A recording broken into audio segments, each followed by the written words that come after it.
Myself. It's 5. There you 5, 4. Yeah, do that anyway for a bit. Oh, wait, you know what? Oh, gotta go. Hello. Welcome to Adventures in Alberon.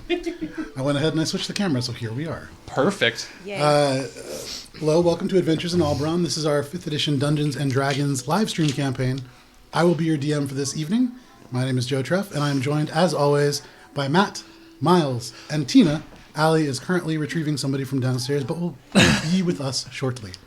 A couple of quick... Oh, first of all, hello, Talon. Hey, Talon. Couple of quick announcements before we do get started. Thank you, everybody who has subscribed. There's been a couple people now. It's actually really cool to see it growing.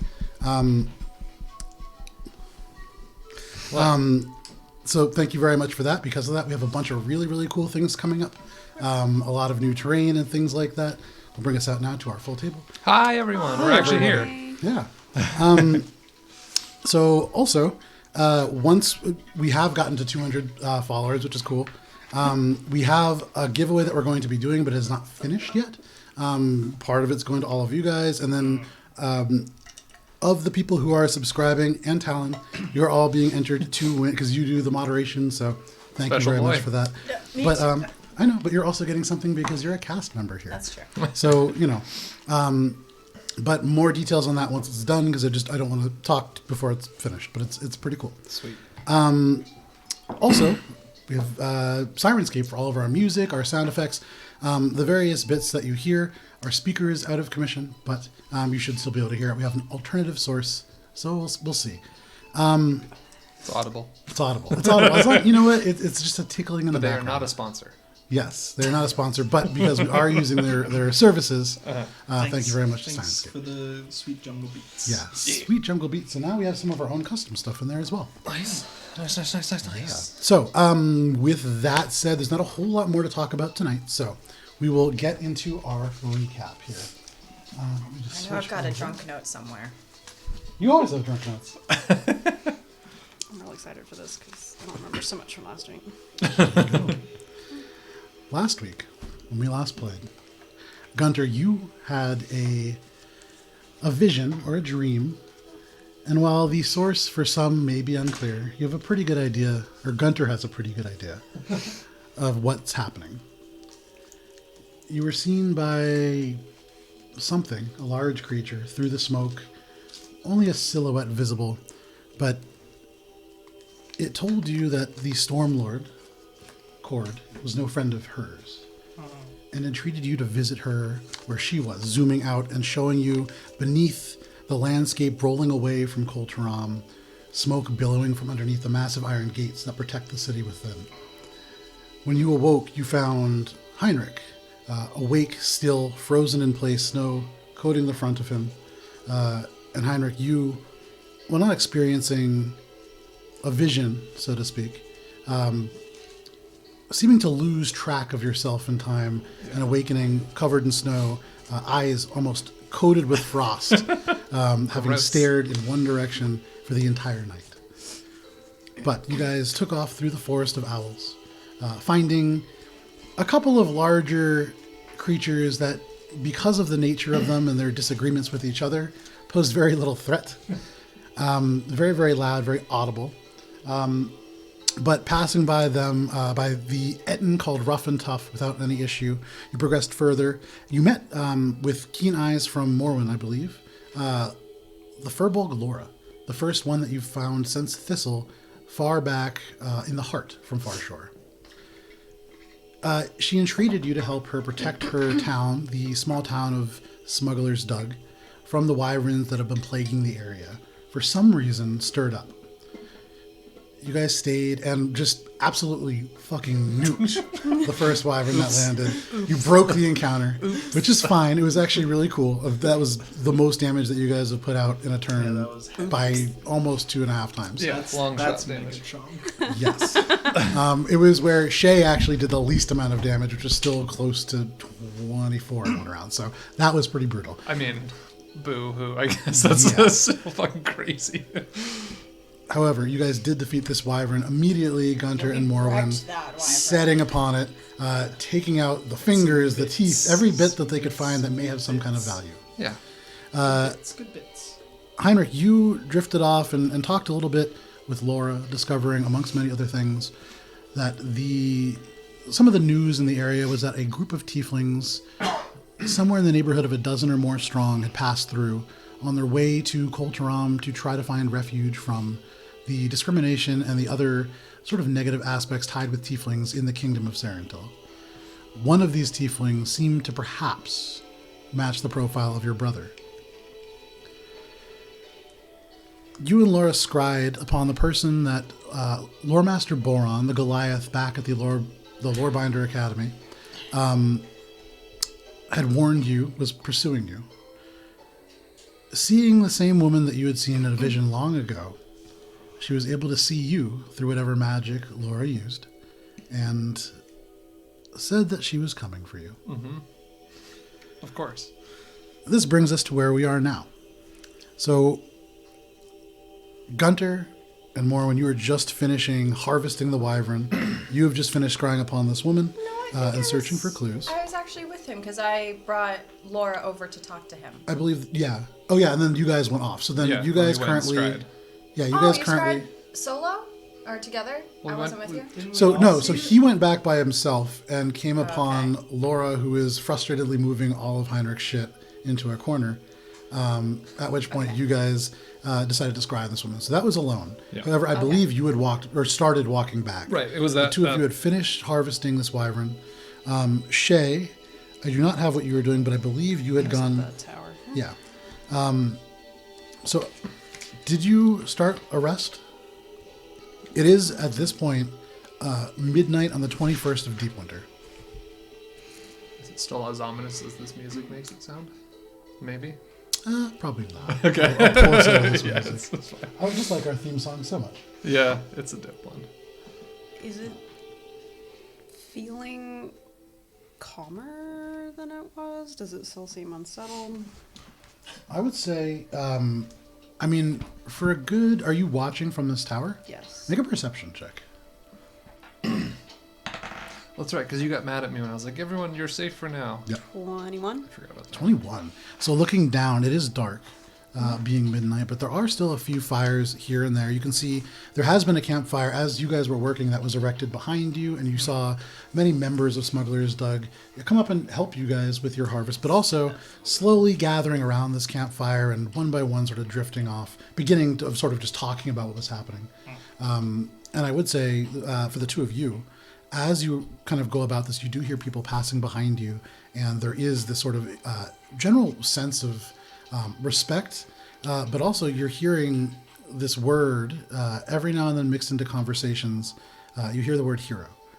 And there is, for Gunter, probably not the first time he's been called a hero, and probably not the last time that somebody will regret saying it. But you see from the light of these fires, there's only about 3 or 4 people left, not counting the two of them. You would have watched Heinrich sort of drift off, but in the time, an hour and a half has passed, and as far as you could tell, things are calm. You probably keeping a special ear out for the sound that you've now heard a multitude of times. There is a period where you do, with the 21 here, faintly off in the distance, and very feeble, this sort of warbling cry, and it sounds like it's coming from below you, actually. So probably having landed, and then waiting and listening, you don't hear it again. Okay. I guess with that, I would start a rest, but on edge, so to say. So starting a short rest with the hope that it becomes a long rest? Yeah. Okay. Fair enough. So tempting... You prop yourself up a little bit and kind of pull your staff off, and still keeping it in hand's reach. Mm-hmm. You go into sort of the meditative state that monks enter sometimes before truly sleeping. Meanwhile, from the 3 of you, what are you doing?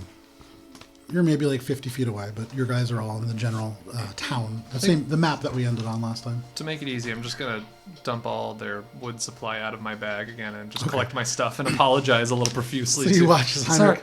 Laura, I'm so sorry. I'm so sorry. I'm so sorry. I'm so sorry. I'm so sorry. And there's all period, this wood. You do this, and you have to kind of like turn as it actually gets up to the point that the bag is, because it's like I stick my head in and occasionally like, where is it? It's essentially a 10 by 10 cube of just wood. Yeah. So it's just kind of dumping out. I will say, technically, due to the wording of the item, when you turn it out and dump it, everything comes out. Sure, okay. So you have to spend a little bit of time putting everything back together. But yeah, you can remove the wood from your inventory, And then I then will. re-add the stuff. Yeah, that's Right. fine. Meanwhile, what are the two of you doing? You've kind of pulled out everything With that you think. What? Just as I'm entering Sure. everything back in, I'm gonna try to catalog and make sure nothing is missing, just for that purpose, basically. Or make an investigation check. Okay. And because I'm familiar with it and I've been carrying stuff for a while, I can take my time with it. Yeah, I've considered that. okay, Yeah, fine. no You don't worries. sleep. Take all the time you Yeah, need. exactly. All right. Take all night. Investigation, 19. 19. You look through, and you had actually, partly considering some of your party members, Yeah. done a pretty careful search, and so you can feel pretty confident nothing's Okay, missing. cool. It's in part the party, but also in part it was just left here, in a house in a new little Specifically, village. you had mentioned them, and so I Right, imagine that I right. kind of gave you the credit that you would have kind of looked over very carefully what you had. Right. So I'm done getting all of the wyvern bits. Yep. I'm like, Yawn. I'm pretty poked. I think I'm ready to take up that sweet dreams offer from earlier. Yeah, where are we Oh. sleeping? I don't know. Where does a hero get a place to stay around here? I would wonder, I say. So currently there I are says, do what I says. aside from the three of you, there is this older woman who, despite her very old age, she looks a little bit like old Gran in Port Quinn, but she's clearly human, just a little bit more hunched over. Is kind of sitting up, and she's been nursing this one cup of what could be tea, but probably, based on the way that she's slowly sipping at it, not. But she's been sort of sitting here talking with some of the people, but as they drift away, has just been enjoying the flame and the sort of, for the first time for them actually, seeing a night sky, because previously the illusion over it had just cast like a magical canopy. So there is definitely an element of kind of staring up and seeing the stars, although clouds are drifting in from the south. I'm looking up and I'm like, I can't even discern what that is. You want to make a perception check? What are you looking for here? I think he just look hates at- stars. He's just scowling What is at she them. looking at up there? Old man yells at stars. I'll look and wonder. Okay. I feel like I'm Make- I'm staring at her and then I'm looking up. You feel wonder. So the woman now kind of snapping her head down looks over to you and just kind of, sorry, what did you just say? Do you have any? Do you know where we could sleep? Well, I don't have much in terms of an extra room, but you could sleep with the horses if you like. We'll keep looking around. I think, such heroic work requires a heroic rest. I don't want to be sleeping with horses. Well, Yeah, my back hurts a little bit from being Well, up that wyvern you over could there. sleep by the hearth in my den, but anybody, I'm sure, would be happy to offer quarters to. Well, thank you for your offer. We're going to go ask someone else. Can I ask one question before you leave? Yes. Why are you called the Finger Gang? Why are we called the Finger Gang? Yes. Don't pass this off to me. Why are we? Because called of the this. Finger Gang? How do you do the trick? I forget. Make a performance check. This thing. Make a performance check. Yeah, that. Sure, why not? I can't. I actually You mean I can't don't do just it. mash my fists? Yes. Okay. Look, like I don't remember why we're called the Finger Gang. That is a performance Because you had a check. finger in your 19. I did. That's a very curious thing to name yourselves after. But it's a we can nice all do it. it's a nice trick. But I'm not there. Oh. Make a performance check at disadvantage. Granted, most of your performances have been pretty good. Please get a 1 so Really you're hit actually or just miss. going like this. she's offended. Oh god. That's a Oh. that's a 17. 17. plus Sure. 2, You 19. roughly replicate this procedure. You kind of see more, and you're not quite sure how she does it, but you use the sleeves and her kind of baggy garments, and you kind of drift into your cloak a little bit so the shadows obscure it, and she can't tell how badly you're doing. Then I use thaumaturgy and just make like a little flicker of the flame go like a little higher in her Okay, so as you kind of mash it back together, there's this of like fire as it comes out, and you spark. see she kind of just starts a little bit, and like woohoo! finger gas. She He's singes her even better. eyebrows.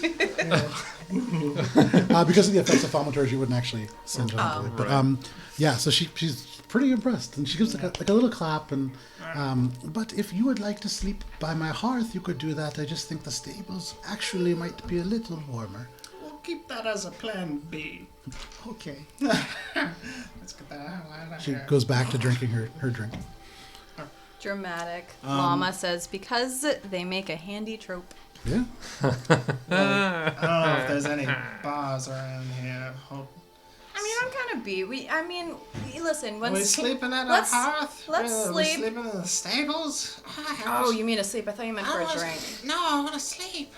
I want I to haven't sleep. slept in like 2 days. Well, Laura offered up her bed to me, but it was like a hammock. So I don't know if we're both going to fit in there comfortably.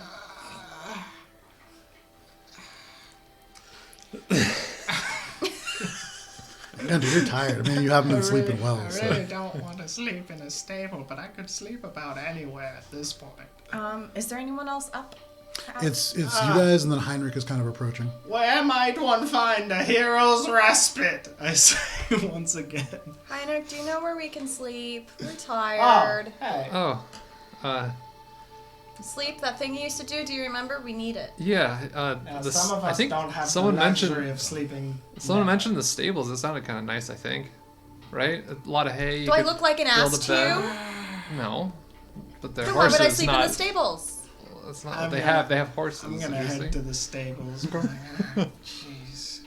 I mean, if So nothing you- else, you could blanket and stuff. You still got that bedroll I gave you. You could just put that down on the hay and I'm Where- gonna where grab I my, sleeps like 5 heaps. Cold Yeah. weather gears. I'll be fine. And my warm ring. So you approach the older woman and you ask about the stables. No, I just head to the stables. Okay, make a survival check. As you look for the stables. That's a survival. Yeah. 23.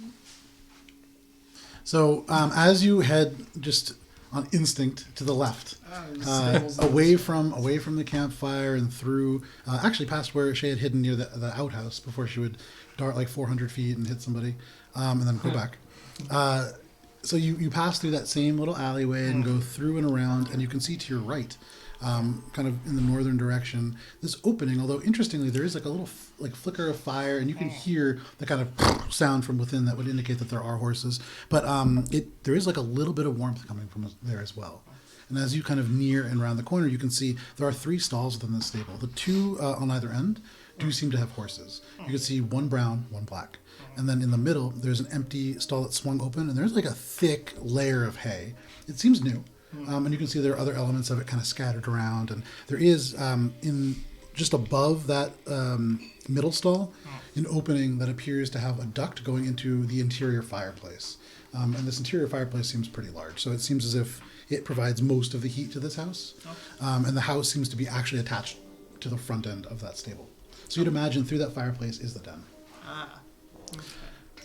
But it is warm enough. It's fairly clean, and you can see the horses kind of eye you curiously. One kind of like bows its head over the stall a little bit to kind of see you a little closer. I pet one. Do the same thing. Okay. Make an animal handling check. Gladly. Where is my animal handling? 15? 15. You go up to it, and there is a moment where it kind of lets out like a little bit of a nervous whinny, and you can hear like the clop, clop, clop as it backs up a little bit. But as you kind of like leave your hand there and it comes up, it kind of just seems to almost like look at it a little bit and regard it, and then it just rubs up against you. Is there, do I see any carrots or apples around? No, actually. Okay, I start making my bed. So setting up within this little middle stall, there are these high wooden walls, and there's a little bit of a sense of security.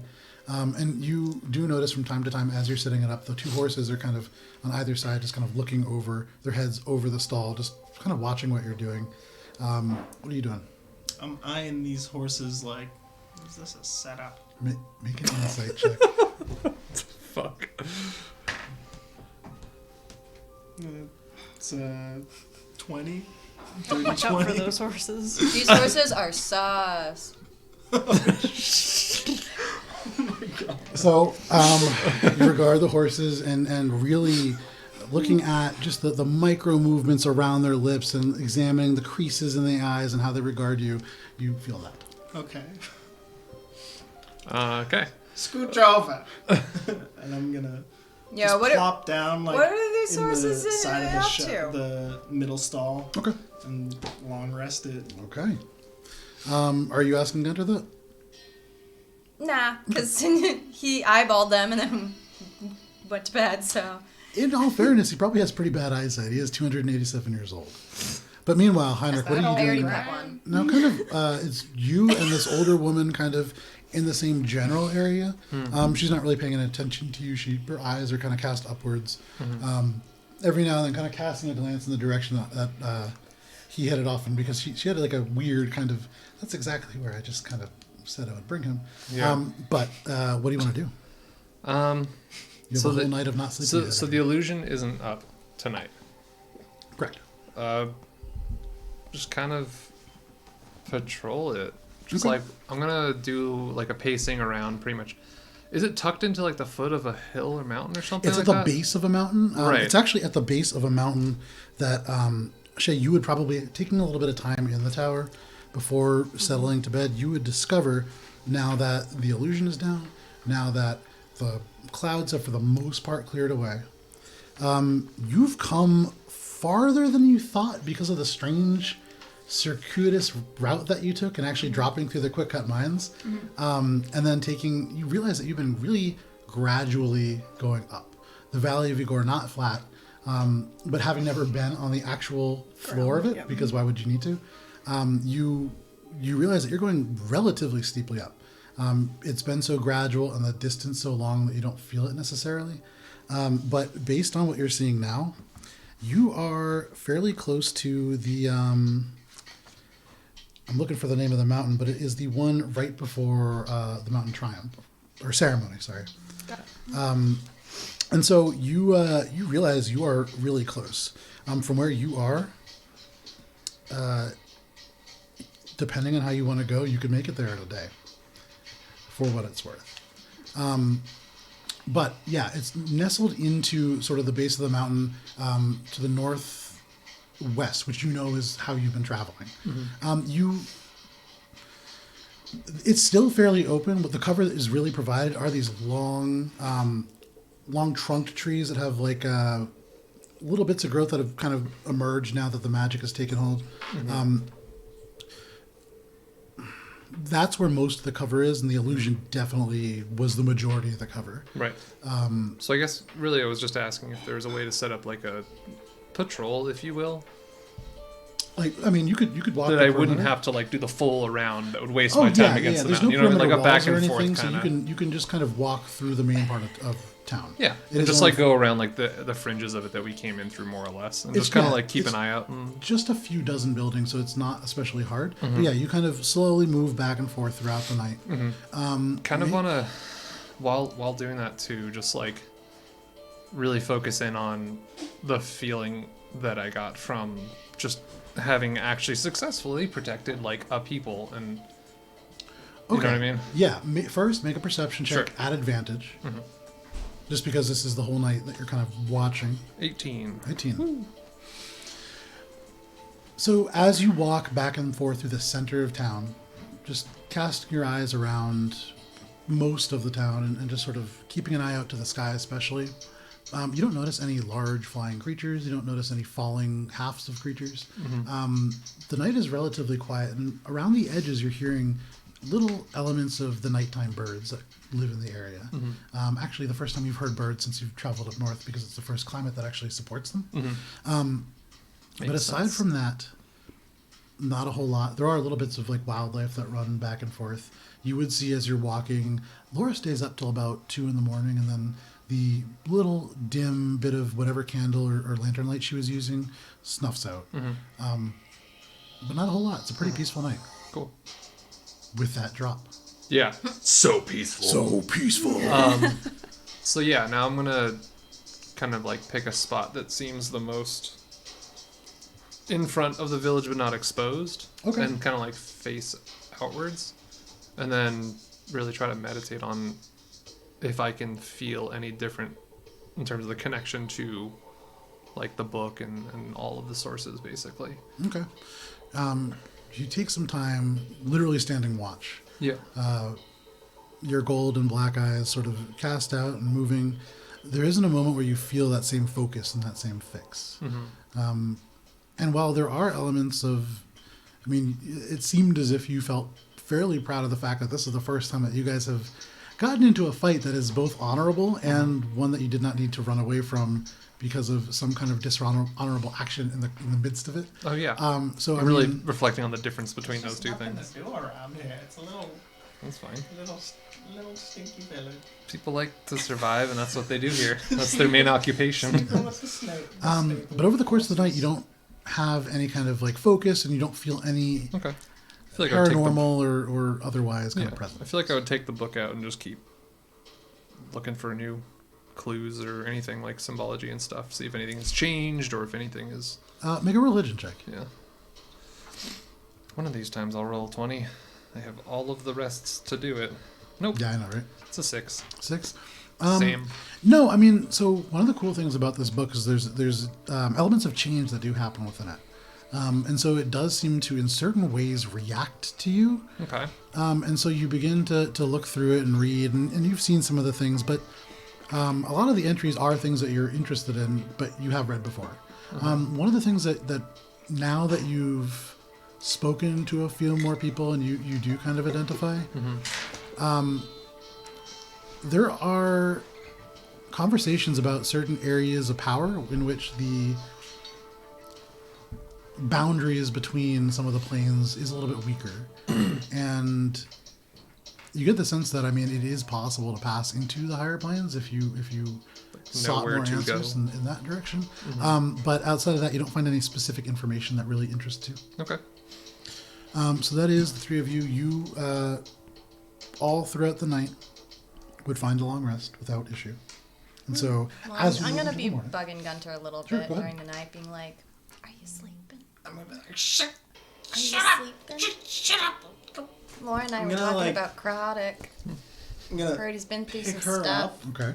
and toss her into Sounds the like- stall next You to eat me? Do you resist this? This eat. I'm trying to sleep. I haven't You know slept in what? like 3 I days. think I'm just gonna keep talking. Okay, I'm make a just gonna strength be check, like, make a strength check. So as you're I'm flying so through the air, worried. You might need a shoulder to cry on. We gotta get there quickly. Damn it. Ah, 8. Okay. So as you kind of go to pick her up, the straw underneath your feet, apparently freshly laid down, just slips, and you kind of skid. Wait, does and- this count as an attack? No. Jesus. Oh no. Okay. Just that's good. So Morwen kind of slips out of your grasp, talking the whole time, gives this brief yelp as she hits the on her feet. But yeah, you can't. Well, I climb back up and I go back down. I'll tell you tomorrow morning. I never. I don't care. I'm trying to sleep. But Gunter, as you guys do finally get some sleep, you have a night of uninterrupted sleep. Pointedly nice. Yes. So you guys can all mark off a long rest. You awake, Shay. You would awake first at around 6 in the morning. Oh no, sorry, about 9 in the morning. Give me one sec to pull up a little bit of music here for you folks. Alright. So, as you awake, before most people, although actually, interestingly enough, as you kind of emerge out, there are people already starting to attend to some of the animals kept near the southern entrance. You can see that there are people out. This is a very working community, and much like many of the communities in the north, Nanook and what's it called, Shepherd's Pass, and all these little communities. It's hard living out here. So you wake, you attend to your normal monkey business. I do. And is there anything else you want to do in these kind of quieter moments of the morning? No. Okay. I know you're already awake. Well, yeah. So, is there Shocker. anything that you would like to do before everybody else comes to consciousness? start helping or make food if no one else is. Okay. I mean, you do smell cooking food in various sort of directions, coming from individual houses, because a lot of these houses are equipped with fireplaces, but don't actually use them because of the temperatures. Sure. It's sort of evolved into more of a cookery fireplace. Right. Um, Now there's but- no central kind of. It's not like super communal. It's like You would individual remember cooking. Laura told you that there is like big ceremony fires and feasts in the middle, which is where that original fire plan came from. But typically, because of the varied schedules, there are people that, Okay. it's not Well, not especially communal all the time in that sense. I think I'd just go and check in on Laura see if she's up yet, and see if she would be willing to help make breakfast for everyone, all of the party members. You get up and I would say probably heading there after it gets light out around 8 o'clock. Yeah, give her time to she's- sleep. She's awake. Okay. And so approaching the doors open, as most of the doors during the day here are, which is ironic considering it's called Smuggler's Duck. Mm-hmm. But you can see at the moment she is sort of attending to some of the plants, and you see she's like pulling these very, very light green leaves that seem maybe not fully mature off of another plant, and seems to be kind of collecting them. But as you approach, she turns, looks a little tired. She probably just got up, but quickly brightens. Heinrich, Yes. Hey, Laura. Good morning. good morning. You're up very early. Yes. I do that. How did you sleep? Pretty good considering we didn't have the illusion up. Yeah, it was. Made sure to just keep a little bit of a watch too. Hungry? Maybe.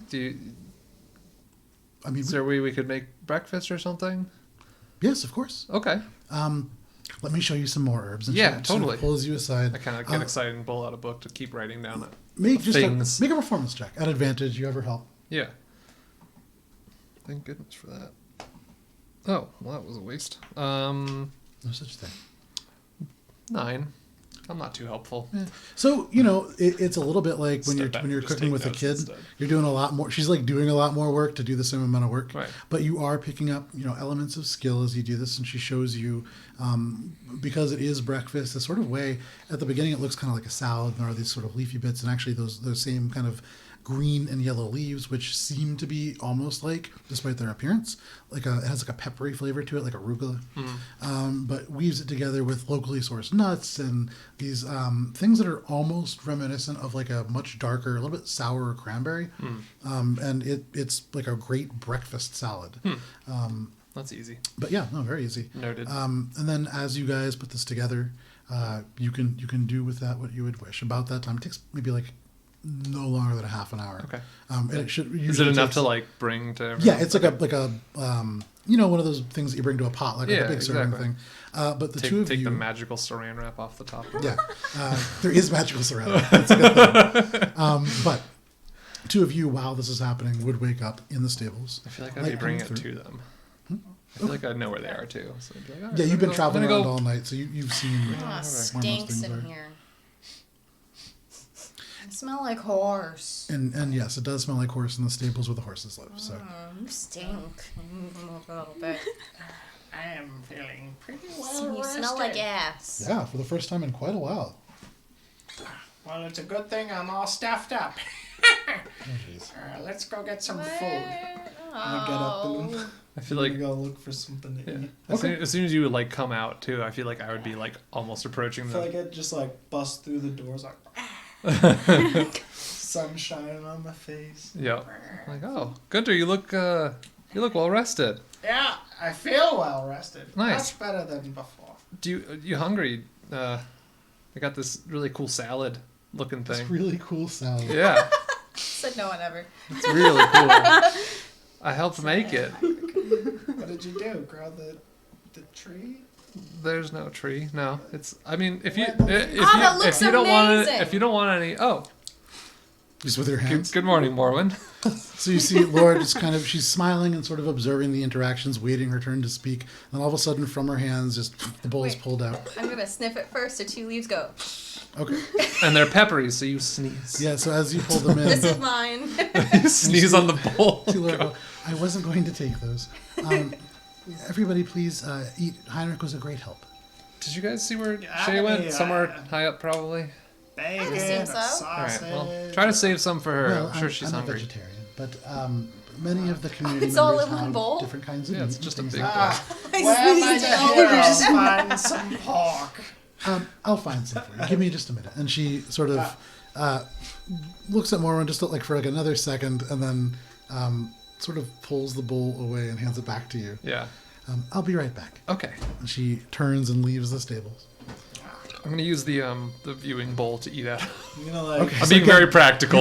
You pull out this valuable magical Yeah, yeah, artifact yeah. and you just just- fill it with salad. Yeah. Yeah, and you eat out of it. It's very Yeah. clean because you washed it. I last use my time. dagger and just kind of like shovel yeah. it because I don't have any Try to utensils. stealthily. Stab Does the a mess salad. kit have utensils? It does, yes. Okay, I'll That is a fork.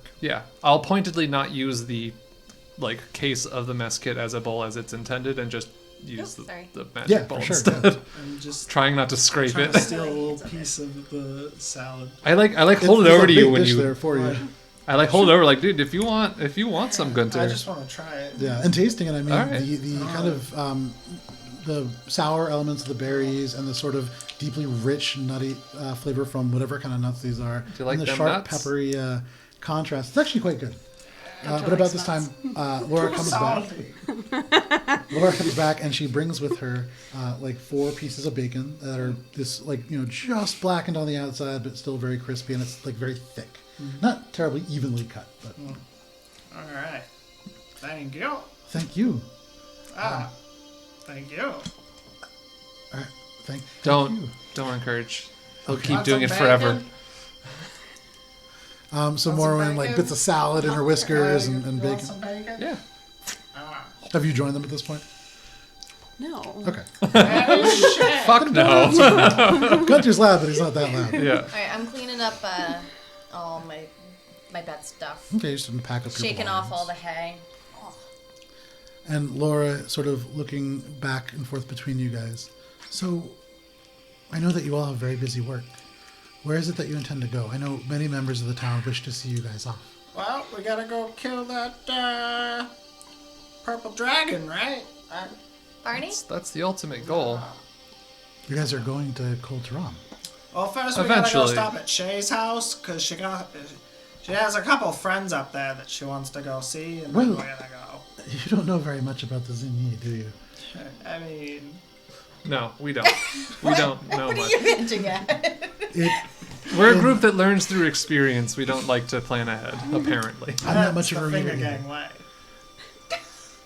Yeah, I'm going to come back to that, but what Shay's house is probably not a house.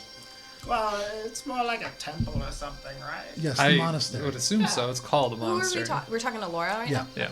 Yeah. Yeah. It's. It's her house, her domicile.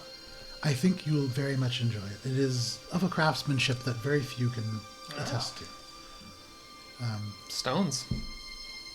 They do some of the finest ceramic and pottery work that you can Oh. get anywhere on Dominion. Oh, well, I That's guess we'll cool. find out then. But, Gunter, I should warn you. Smuggler's Doug is very tolerant and accepting of all people. Ah, well, it's called Smuggler's Den. Well, it used to be a base Doug, for some not smugglers. Smuggler's Dung? Doug. We are called Smuggler's Doug. Ah, Who's okay. dung? Oh, God. There was an old smugglers camp that was dug into the side of the mountain. Ah, But when you go north to the monastery and Squall's End, presumably, maybe practice a little bit of discretion. well, discretion is my middle name. Gunter, We add to To- the 5 middle names that you already have. to her point, I think it's something maybe you should practice along the way. It seems like this place, knowing as rigid as Shay is, they're probably tenfold that. No offense to Shay's idea, wherever she is. Just if they're running the place, they're probably not going to take kindly to outbursts and stuff. Given that she punches you whenever you do. Yes, they can punch very hard. Yeah. If our friend is any sign of that, then yes, I believe that. Set the mark. Shay. What? Set the mark. Okay. Is that Dwarvish? Yeah, it's She doesn't speak Dwarvish. Yeah. No, I say it. no. I say it. Okay. And I'm like, oh Well, yeah, that's right, because I can read but not speak, but that's cool. And then I'm like, I'm gonna go work on my disguises then. Okay, so you head off, pulling out your little kit, and Eating the bacon. I think, if I remember correctly, just so you are aware, you are missing a mustache, I want to say, or something. There was one piece that you took off and you did something with. I don't remember what. But you Probably said when you he- had something you wanted to do. Yes. Probably when he lost the chain. Well, I'm going to also start walking around in general with the salad, calling for Shay to eat some salad. Okay. But I wanted to see if I know anything about smuggler's dung. Okay. What I'm going to say is based on where you grew up, probably not. So no rumors or nothing. This isn't as, I mean, you haven't seen the water in some time. This wouldn't probably be a pirate kind of thing. Trading. I Make a figured it was history worth make a the- history worth check. the- Sure. worth Make a the history shot. check. Why not? Yeah? Oh, Yeah, go for it. yay. Do some stuff. Stuff. 19. 19. They smuggle. So there's not a whole lot from the name that you can derive, but thinking about where you are, and you don't know a ton about the monastery, but this is a really simple town. You don't see any especially valuable resources. There's no mines, there's no large-scale farming. There's nothing that would make this a place that people would normally settle. So thinking about that and thinking about some of the places that pirates and smugglers that you know have kind of settled down, you would imagine Smuggler's Dug is probably less of a hideout and more of the beginning of maybe a tunnel that goes to somewhere that does have something a little bit more valuable. Okay.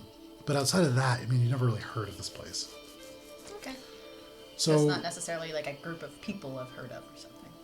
no, this far to the north, especially, you haven't heard of a whole lot. This is a place that No, not I a mean, lot of people I leave. understand. Yeah, I don't know. I just Yeah. figured it's worth a shot. Yeah, no, for sure, Yeah. absolutely.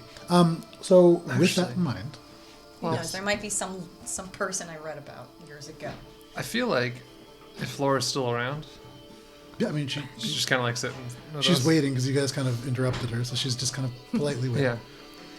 I'd be like, oh, you were saying something along Well, before our friend wandered off to do whatever he was going to do. So I feel very strongly that simply scrying upon that woman, as uncomfortable as it was, Yeah, you told me. is enough to really pay back your group for the kindness that they have shown to us. Is there anything else that I can help you with? I do have a couple of abilities that, for adventurers such as the Finger Gang, you You could just say may- yourselves. Your dwarvish friend did walk through shouting that you are the Finger Gang. I mean, did you? You're But you're not simple. You can regardless- tell what kind of mind that one holds. Excuse me? You're not around. I just wandered off a little bit. I'm not talking Just loudly. don't hear you. I'm trying not to like. Okay. Anyways. But the people of this town do want to see you off. At any rate, we would like to set something up. They Sure. I mean, what would you have to offer to help us in our travel or well, longevity or anything like that? for today, luckily because it is early, I still have a little bit of flexibility in that. I can repeat the trick that I showed you, the scrying, on the same person or somebody else. If you guys have somewhere that you need to go, as long as I've been there, I can bring you. If you have anybody, this seems rather silly as you seem to be all travelers, but if you do have anybody who has died recently, I would be able to pull them back. I can commune with the nature around us and discover some answers. Maybe wisest would be. You said you could look ahead, not bring us somewhere. No, I I'm could just- bring you as long as I've been there. Have you been to the monastery? Not the monastery, but a little bit closer. I could. She kind of thinks a little bit. Where is the farthest that she's gone? And is this like a you come with us, or is it like you put us there? I don't need to come with you, but I could. I do feel strongly that I have some things to attend to here first. The question was less like you joining us, because obviously you are needed here, but more that you would place us there, or do you see what I'm saying? Are you asking Teleportation. about the mechanics of Correct, this? yes. Yes. So all of nature, as I said previously last night, it's connected. Right. Everything is connected, and there are ways to travel through elements of plants and through a different set of plants, as long as they're large enough to a company. It's probably a large tree or... Okay. That sounds wonderful and kind of exciting, to be honest. It's a little itchy. Well, I mean, we've been in worse situations and a little itchy. Certainly. That is something I would think, personally, I think would be a great help, especially because time is not ever on anyone's side, especially ours. But I think I would confer with my friends first. Of course. I don't know how you feel about that. If we were just to be able to be brought very close to our destination, I think that's a pretty good use of help. Yeah, sure. Okay. Very strong commitment from Morwen. Now, wherever Shay is, I'm sure she'd appreciate that I mean, as I well. could use a bath. Also, Kinda interesting stink. point, she's not there because you wandered off to go see if you could give salad to... Oh, sure. Oh, that's right. Okay. So at about this time, Shay, Right. you kind of 5 cooling down from your monkey business, hear far off in the distance this little voice kind of, Shay, and then a little bit farther away, Shay, have salad. A little bit closer, Shay. What are you doing? Leaves. From this vantage, ultimately, I'm trying to plan the best route. Okay, yeah, make a survival check at advantage because you are high up. That's 18. 18, okay. Now that you can kind of see where you are, you find that as you've traveled up this unfamiliar path, you've been rising gradually, and you can see from this vantage point, you see the buildings just rolling out beneath you, the long, sort of strange town hall-like structure, easily the largest structure in the city. And you can see town. You can see through the woods as they kind of rise and get a little bit taller and then seem to break up a little bit. There is a strange dip that seems to just drop into the horizon. And you realize you aren't on the ground. This is a huge shelf on a mountain that could really only occur on a mountain the size of the ones that you are currently seeking. You're presently close to 70% of the way up Benderfinal. So you have traveled a pretty significant amount of time. And you realize that taking this path called the Steps of Ceremony will bring you to the outskirts. I skipped a little bit there. So based on the on all of this knowledge now, you would imagine heading in that direction. You will get in an area that will lead you close to Squall's End. The only path that you know of from there, and again, you know of it, you haven't traveled it yourself. Right. Although you've seen it fairly close up, there is a... so it's like a series of 20 by 20 platforms that are placed 20 feet away from each other and then 20 feet up. And these lead up into the pathways that the mystics use to get from one peak to the other. That is very easy for you to traverse. And you've actually been just straight up the 5 steps from the Steps of Ceremony. That's where the main path is. So you've been there. You're very close to places that you've been before. And those will bring you to the outskirts of Squall's End. And looking around now, you can see there is another path that for your group may be easier, but honestly, they're both pretty rough. This is the Silent Step, and it's called such because it is this very, very sheer kind of mountain that leads off to not one of the Giant's Fist Mountains, but one of the larger ones around it. And it sort of hooks in, and so this is an area very frequently subject to avalanches. And so looking from this vantage point, it's still pretty far away for you, but you can see it's just like sheer, I mean, you know, those nature documentaries with mountain goats? It's like that. Like you would have to kind of go through, and based on where you are and seeing that dip in the horizon, there's probably a period beneath that where it's just cloud cover. Because you would imagine, you guys are about 10,000 feet. The first layer of cloud cover in the north is beneath you. And you imagine actually it's not so much that the blizzard has ended. It very kind of well above it. could be going on, but you are above it. Wonderful. Salad. You hear again, this time a little bit closer. A Salad. little bit more like Morwen's voice. Salad. And Morwen, now you can see I'm up there now. Salad. Just like just like your face comes into the camera as you're thinking, just like smushes against yours. Through some You're like, oh, go. But Morwin is now at the base of this tower. I'm gonna wander over there with a too because I think large bowl of salad. And yeah, you guys can It looks hear like Morwin she's going the whole found- way. So, Can I see her from so you see her actually kind of leaning out and scanning the horizon. salad?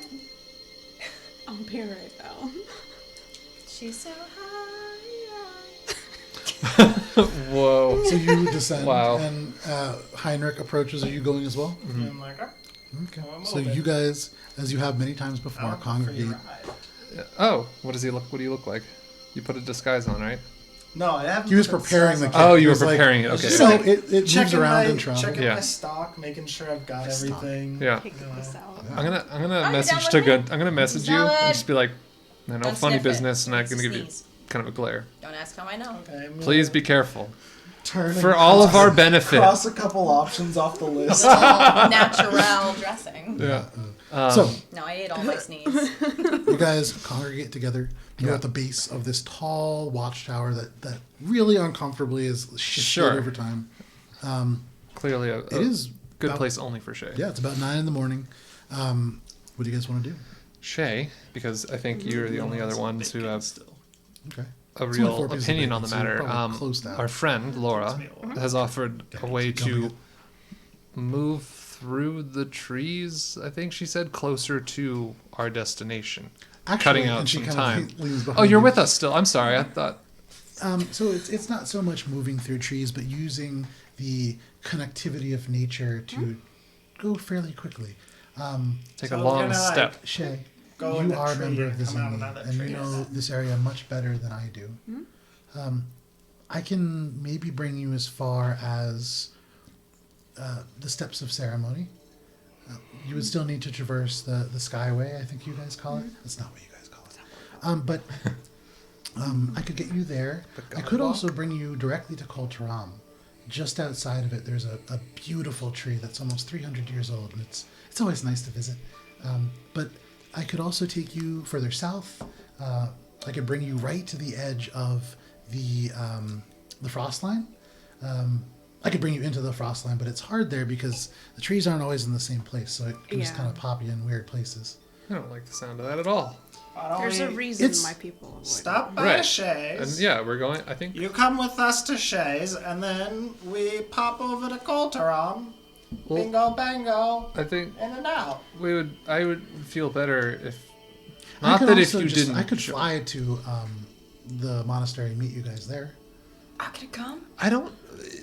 My owl shape is not really meant for carrying. It's not quite big enough. No, but what if I do this? And I don't get want to put feel? anyone else in danger. I'm gonna like pointedly interject and be I like, would be smaller an than owl. you. I don't want to put anyone else in danger, and I'm just just fly getting I can protect myself very well. Not against 2 wyverns by myself, but right. I just get a most of very them- bad feeling about where we're going, just Gunther's got a potentially. plan. Am I wrong in that, In Shay? and out. To the monastery or to Kalsaram? Well, just Coltrane obviously dangerous, but is your monastery? Do you I find wasn't getting.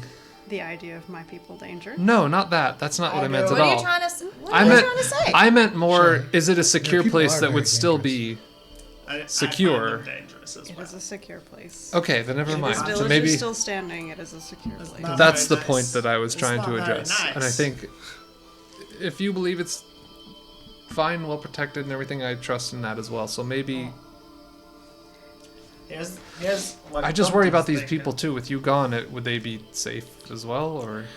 I would prefer to stay here, but if it is required, I'm happy to assist you getting where you need to go. You've done us a great service, and I Are think you- because of your actions, these people probably are safe for a time. Are you able to move us without coming along? Yes. That's I think what I'd prefer. How long are we gonna be there?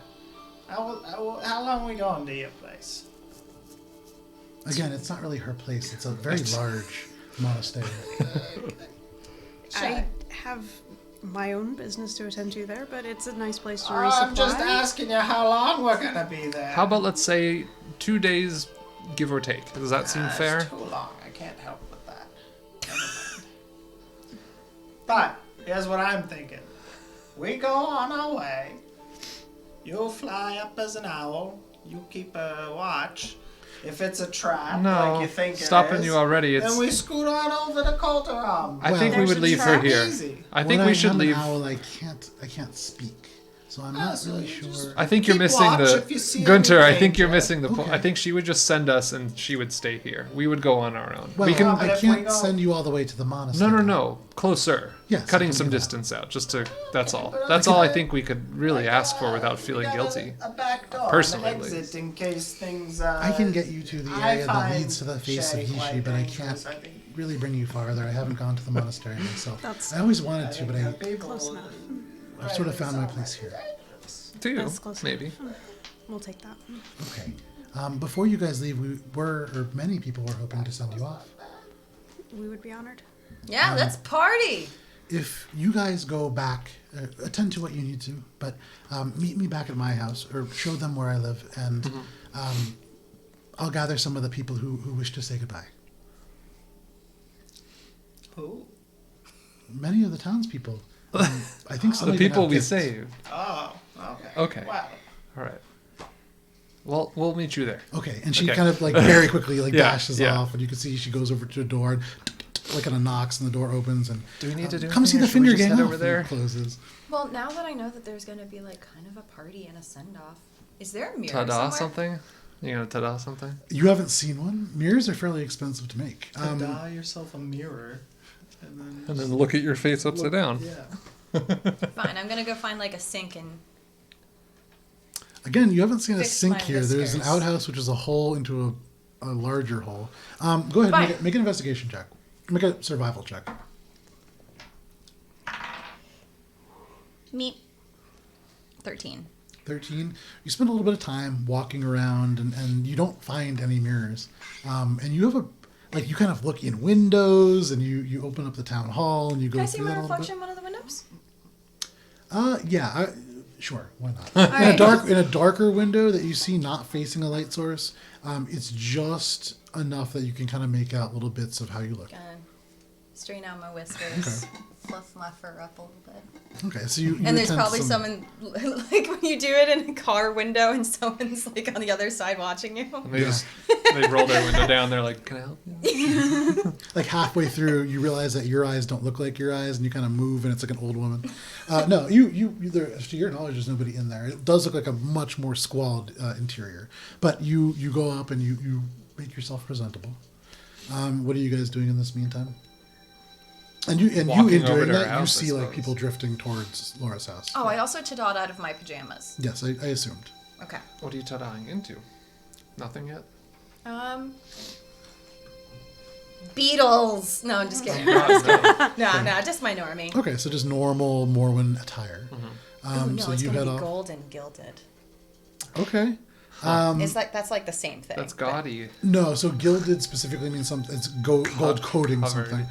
yeah. But you, tada, and the rivets themselves suddenly shine brighter with an internal energy, and as they dull, it leaves like a metal hue over that, and the leather itself seems as if it sort of shifts so that now no longer this kind of simple leather armor that you'd had it as before.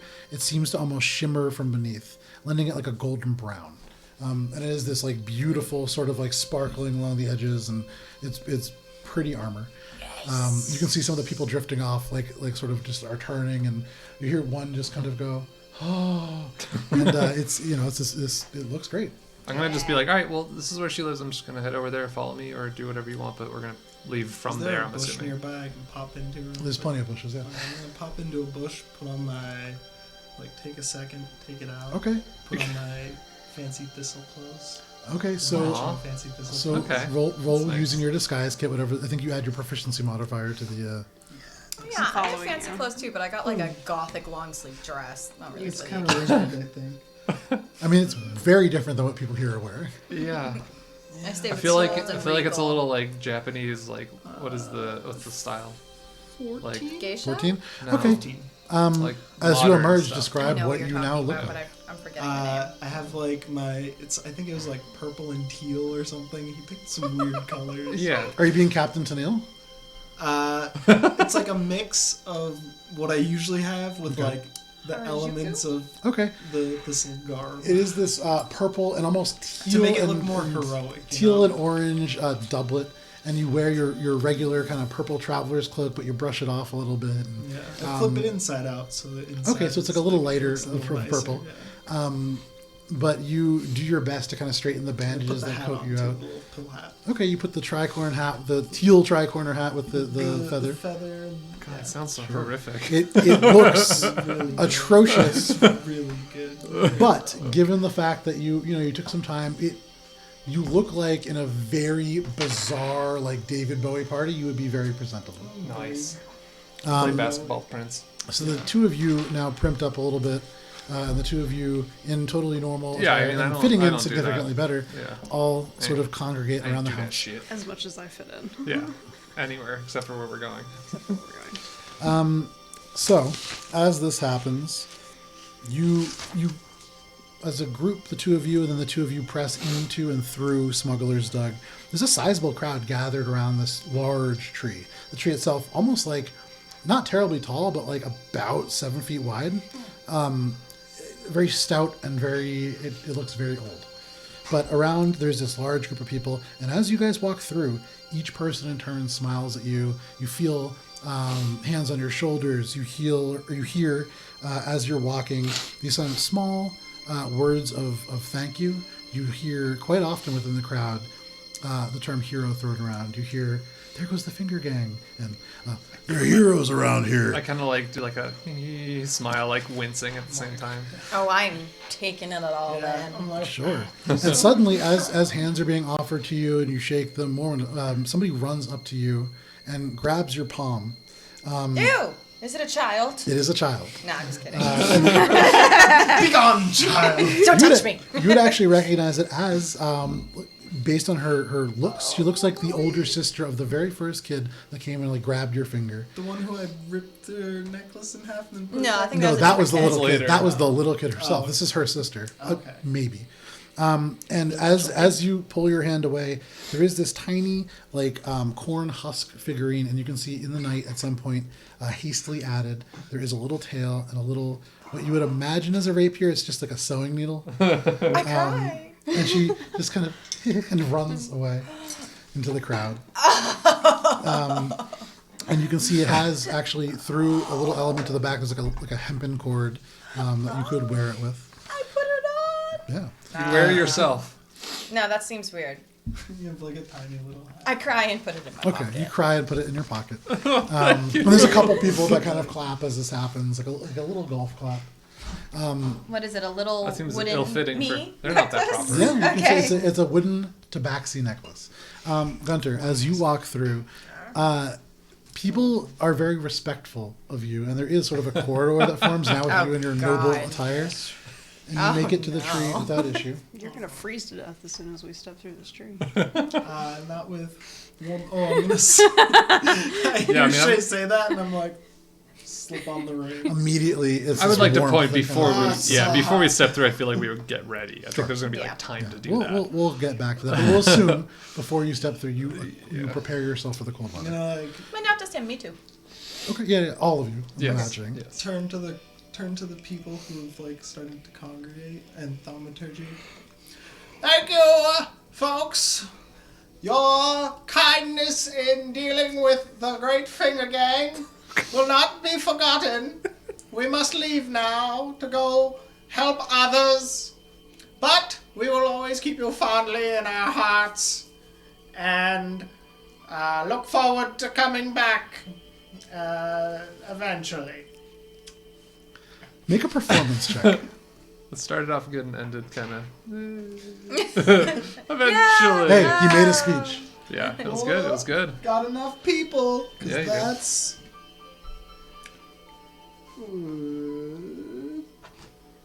19. 19. There is go. just at first a scattered applause that slowly builds and becomes like a pretty substantial amount of clapping. There's like one guy, there's always the one guy in the back that's like, woo! For like no discernible reason. Yeah. I'm like, I see you out there.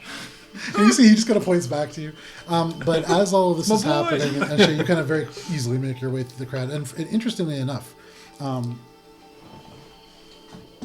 for you, as you walk through, they speak very, very quietly, but there are words that stand out to you.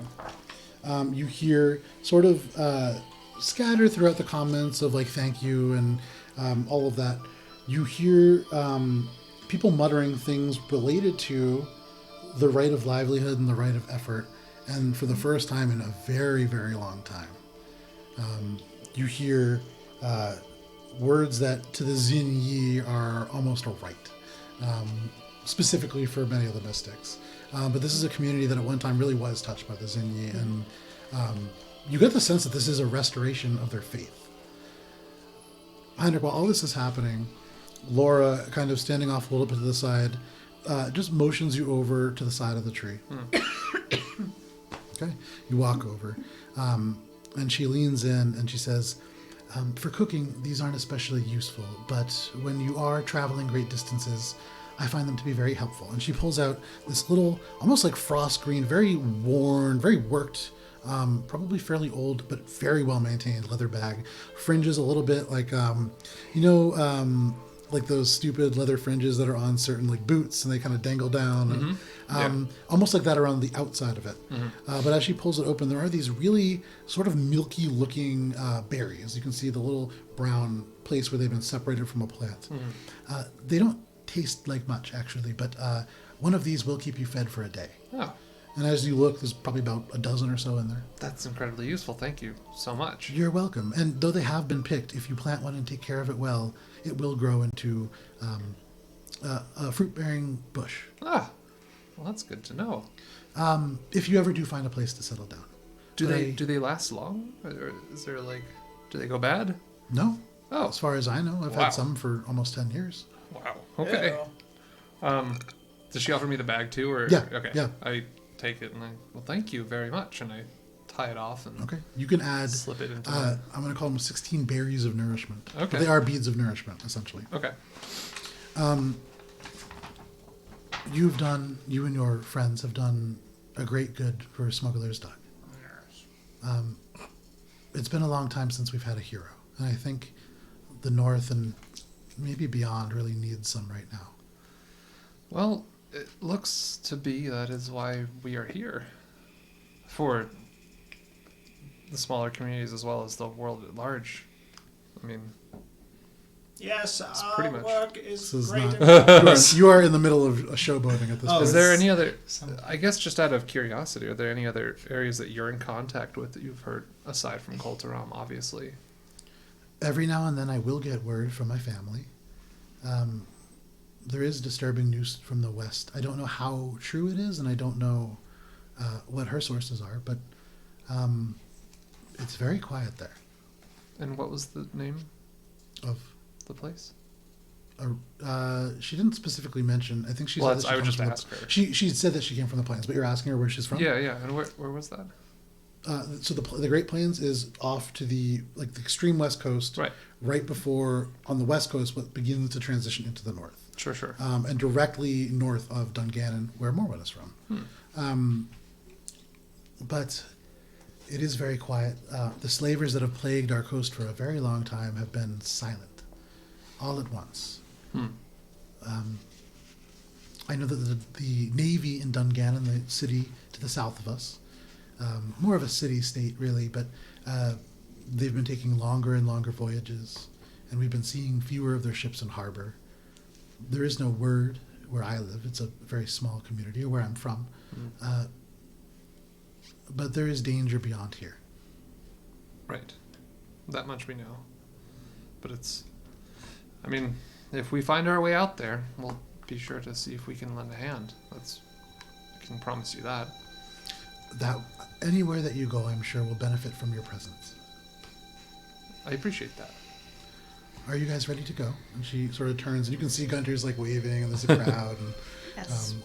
as Shay is like walking to join them, there's this almost effect of like people like rippling out a little bit in this very almost like odd way. But you guys all return to this tree. Didn't get any gifts, but You got a lot of applause. You can probably survive on that for a while. it's fine. It was good. So as you guys are now all together at the base of this tree, so you wish for me to bring you closer to Squall's End. The steps is fine. Okay. Are you all ready? Suit slip up. the ring on and You get the got cold weather. anything so I don't get pestered in my sleep again for like the road? Make a persuasion check. I'm gonna be pretty tired after this. Ooh. I give like one of those big old What did you roll? 12. Wait, are we all around? Can we hear this? Yes. Can I try to help persuade? I'm gonna be like, please, he gets real. You think he's cranky now? Imagine with no sleep. Go ahead and make another roll. You're now rolling at advantage with this help. Ah, come on. 13. Come on. There's a kind of a moment of hesitation. You can see her eyes kind of roll back, and she seems to be thinking. I don't think they're quite in season yet. I don't think I can make anything for you. But if you do find your way in about 2 months back here, I could make you a draught of sleep. Okay, yeah, just don't sleep for 2 months. Well- Sounds good. Gunter, you are always All right. welcome here. Yeah.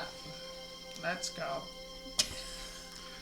Like the attention kind of lingers on Gunter, and like the crowd that has been like very boisterous up to this point is kind of dying down a little bit. But she places her hands on this massive tree, and she closes her eyes for a second, and then opens them up and turns around. When this doorway opens, you all need to run through. It only stays up for about 6 seconds. No. So should we all like line up? I kind of like scooch in real close to behind her. I'm just like, I'll just. Single file? Would you like to lead the way, just in case? Just in case. Because you know where you're going. I'll be right behind you. We And I'll know be right we know behind this him. marching order. We do our So- normal marching order. Yeah. So no, because real Morwen's. Oh no, close, Morwen's like- usually in the back. Yeah. We're like going like conga line style. Standard finger gang marching order. It At is. least Yeah. for the north. Yeah. So you guys Trees get. all just, True. like, You lining guys up, assemble hands on yourselves into a shoulders. little line, and it's crunch. It's like you guys are just getting in at the elevator at like rush hour. All the people still watching us, we're just like, In our big ass like snowsuits. Yeah, you guys are like puffed up. You guys are like sweating from the rings of warmth in this just 60-degree lining up weather. in front of this tree. Yep. Like, "Alright, And she ready? places her hands upon it, and you Don't can lose see your buddy." as soon as she does, the elements of bark seem to almost shift, and this faint green light grows and then glows between the patches of bark, and soon seem to almost be shifting the bark away. And as they do, there is this like noise as the wood itself seems to part, and there is this beautiful archway that, for a brief moment, those of you who saw it back on Biss, very similar to Ortude's archway, and you guys step through. As you step through, there is this uncomfortable feeling as this fibrous wood, just thousands of little like fibers that have splintered apart and torn, just brush across your skin and across your face. It doesn't hurt, but it's a very uncomfortable sensation. Does it feel Whereas, similar to that? yes, actually, not terribly dissimilar. You would imagine that the magic is from the same school of magic, but you rush through, foom, foom, foom, foom, and as you stumble out, suddenly there is wind. Yeah. You guys can see, standing before you, no more than 300 feet away, there is a 20 by 20 foot stone platform with, from this distance, you can't quite make it out, but there are like really intricate looking carvings along the edge of it. And then beyond that, you can see 20 feet away and 20 feet up, a similar platform. And then 20 feet away and 20 feet up, another platform. And you see two more of them. Giant steps. And then a massive walkway, only about 10 feet wide, but supported by pillars larger than the actual walkway itself. Oh. And there are areas where suddenly it will end, and there'll be a platform 20 feet away, suspended by the pillars that actually you guys had seen from the base. And then another gap, and then the walkway continues. There are several areas like that, and you notice those are sort of like intersections. Those break off into other stairs, steps and paths. There are about 6 ways you could go beyond that, but Shay, you already know. Heading to the westernmost path will bring you to the base, not the base, but sort of like a flat off level of Mount Ishi, which from there is maybe an hour's walk to Squall Sound. Casting your glance a little bit to the west, you can see as the trees kind of die away into more of a cliff-like structure, these columns of reddish stone. No snow in this particular area, although there is plenty up above. And you can see, actually, from this vantage point and from where you guys are, there are, in fact, not goats, but these kind of yak-like creatures, these large horns, weirdly in this environment, almost like patched red and white fur. And like they'll kind of hop and just land on one of these flat kind of columns, and you can see like bits of rock scattering down. And just now that you're directing your attention down, about 200 feet below, gray, and you see like the rocks, they'll just, and you hear as they disappear into the clouds like a final, and you have no idea beyond that how far it goes or what the environment looks like below. But these seem to be the two most immediately relevant and available paths. To the west it is. Okay. So On you guys we are go. taking the silent step. Whatever the simplest path for my companions. Hey, we just cut a fair amount off the travel. I'm sure we can. Lead the way! Okay. I say from behind. So now out on the end of this massive shelf on a mountain, or on the size of a mountain that really only exists in this part of the north, on the range that is known as the Anlaharu Fomhare, which is this is Zinyi, in fact, for the Giant's Fist. And as you guys begin and kind of crowd around the edge, this is going to be a rough climb. You're seeing like there are, now that you're a little bit closer, these weird like goat yak hybrids that are now like every now and then turn around and kind of regard you with these alien looking eyes. You can see the clouds below you, maybe only 200 or 300 feet away, but based on the amount of climbing you guys have been doing, probably close to an 8,000 foot fall below that. Yeah, I'm sure. You guys are in a The range of yaks are mountains. mocking us, being like, these fools, get a load of this. Yeah, they are like every now and then looking, and then pointedly after that, and they'll just easily land. Shay! How far up are we? Pretty far. Well, yeah, but like, how far? I look back down at the clouds. Again, about 200 feet and then nothing. Make a perception check, actually. That's 23. Okay. So, oh, great. As you look down below, you can see the clouds beneath you shifting and whirling, almost looking like torn cotton. And as it like brushes by at a quick rate, you can see patches of just a different shade of white beneath the snowy landscape just going on forever. Every now and then just breaks with some kind of maybe rocky crags, or maybe at this distance hard to tell, like little elements of trees, but you're just seeing like glimpses of green, glimpses of gray, and then just white. It's snow beneath a blizzard. I will say, you actually see sort of now, you said 23? Yeah. Based on where you guys are, the only other thing that you can see is this streak of like dark blue that you would imagine is probably the northern end of the River of Colors. But I mean, at this distance, hard to tell. It just appears like dark blue, and even then, you're just seeing it like clouds going by and then Like- just glimpse. Yeah. I mean, it's the end of the. Oh, do we see the guy that we killed floating around? No, just kidding. He's like a tiny pixel. Is that? Couldn't be. Is that all? It's the Is that all Frotega. grand? He's like in a block of ice, like. Just slowly sliding. But yeah, what do So- you guys want to do? Shay, on we go, I suppose. I mean, I'll still bring up the rear because I mean I'm decent at climbing. I'm not gonna. Okay, so the way that this is going to work, this is going to be a group skills check. Oh, And great. what you are doing is you are trying to make your way across this horrifically vertical cliff face. You do imagine there are places where it flattens off and there's like little shelves, so falling may not be fatal, but beyond that gray layer of cloud, you have no idea. It could just drop off. It could just be like a real nice little town down there. It could be a nice B&B, but be lava. realistically, Yep. could be lava. Maybe spikes. A lot of Probably not spikes. Could be Spikes grow wild. pillows. out Punchy there. pits. Pillows. Definitely spikes. Yeah, Maybe not lava. Spike pillows. Spiky pillows. yeah. Yeah. Would it be wise to tie a rope together? So the way that this is going to work, the skills survival challenge, you guys need to get 3 successes before you get 3 failures. Okay. Every failure, I'm going to roll on a table, and something is going to happen. When you get to a certain point, one of you is going to need to choose a skill, and you can, if you really want to try to intimidate your way across these mountains, you can. You got to give me a real good reason, and the DC is going to be You heights. DC is going to be really high. Oh my god. But who is Godly. going to take this first leg? You can see now on this cliff, trees behind you, this mountain in front. The goat's slowly getting a little further away. What exactly? So, okay. gonna- Just to run goes by together. the rules of this. Sure. So, first of all, do we know what check we're rolling?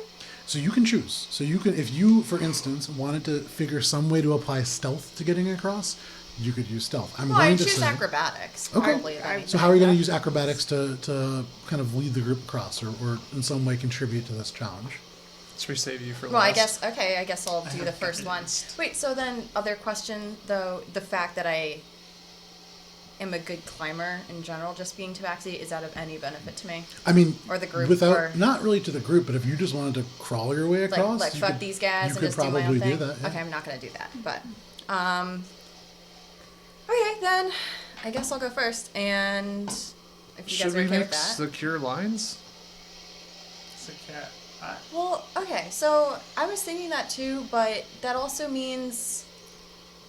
I mean, what does that How far mean? do we So have to if go? one Do we even person know where falls, the- we're all You can yanked see down? along this. Yeah. It's so That doesn't sound like a very it's good like idea. 600 feet of kind of slowly wrapping like this, and then you can see it kind of goes in and around. Shay, you would know this climb at your pace.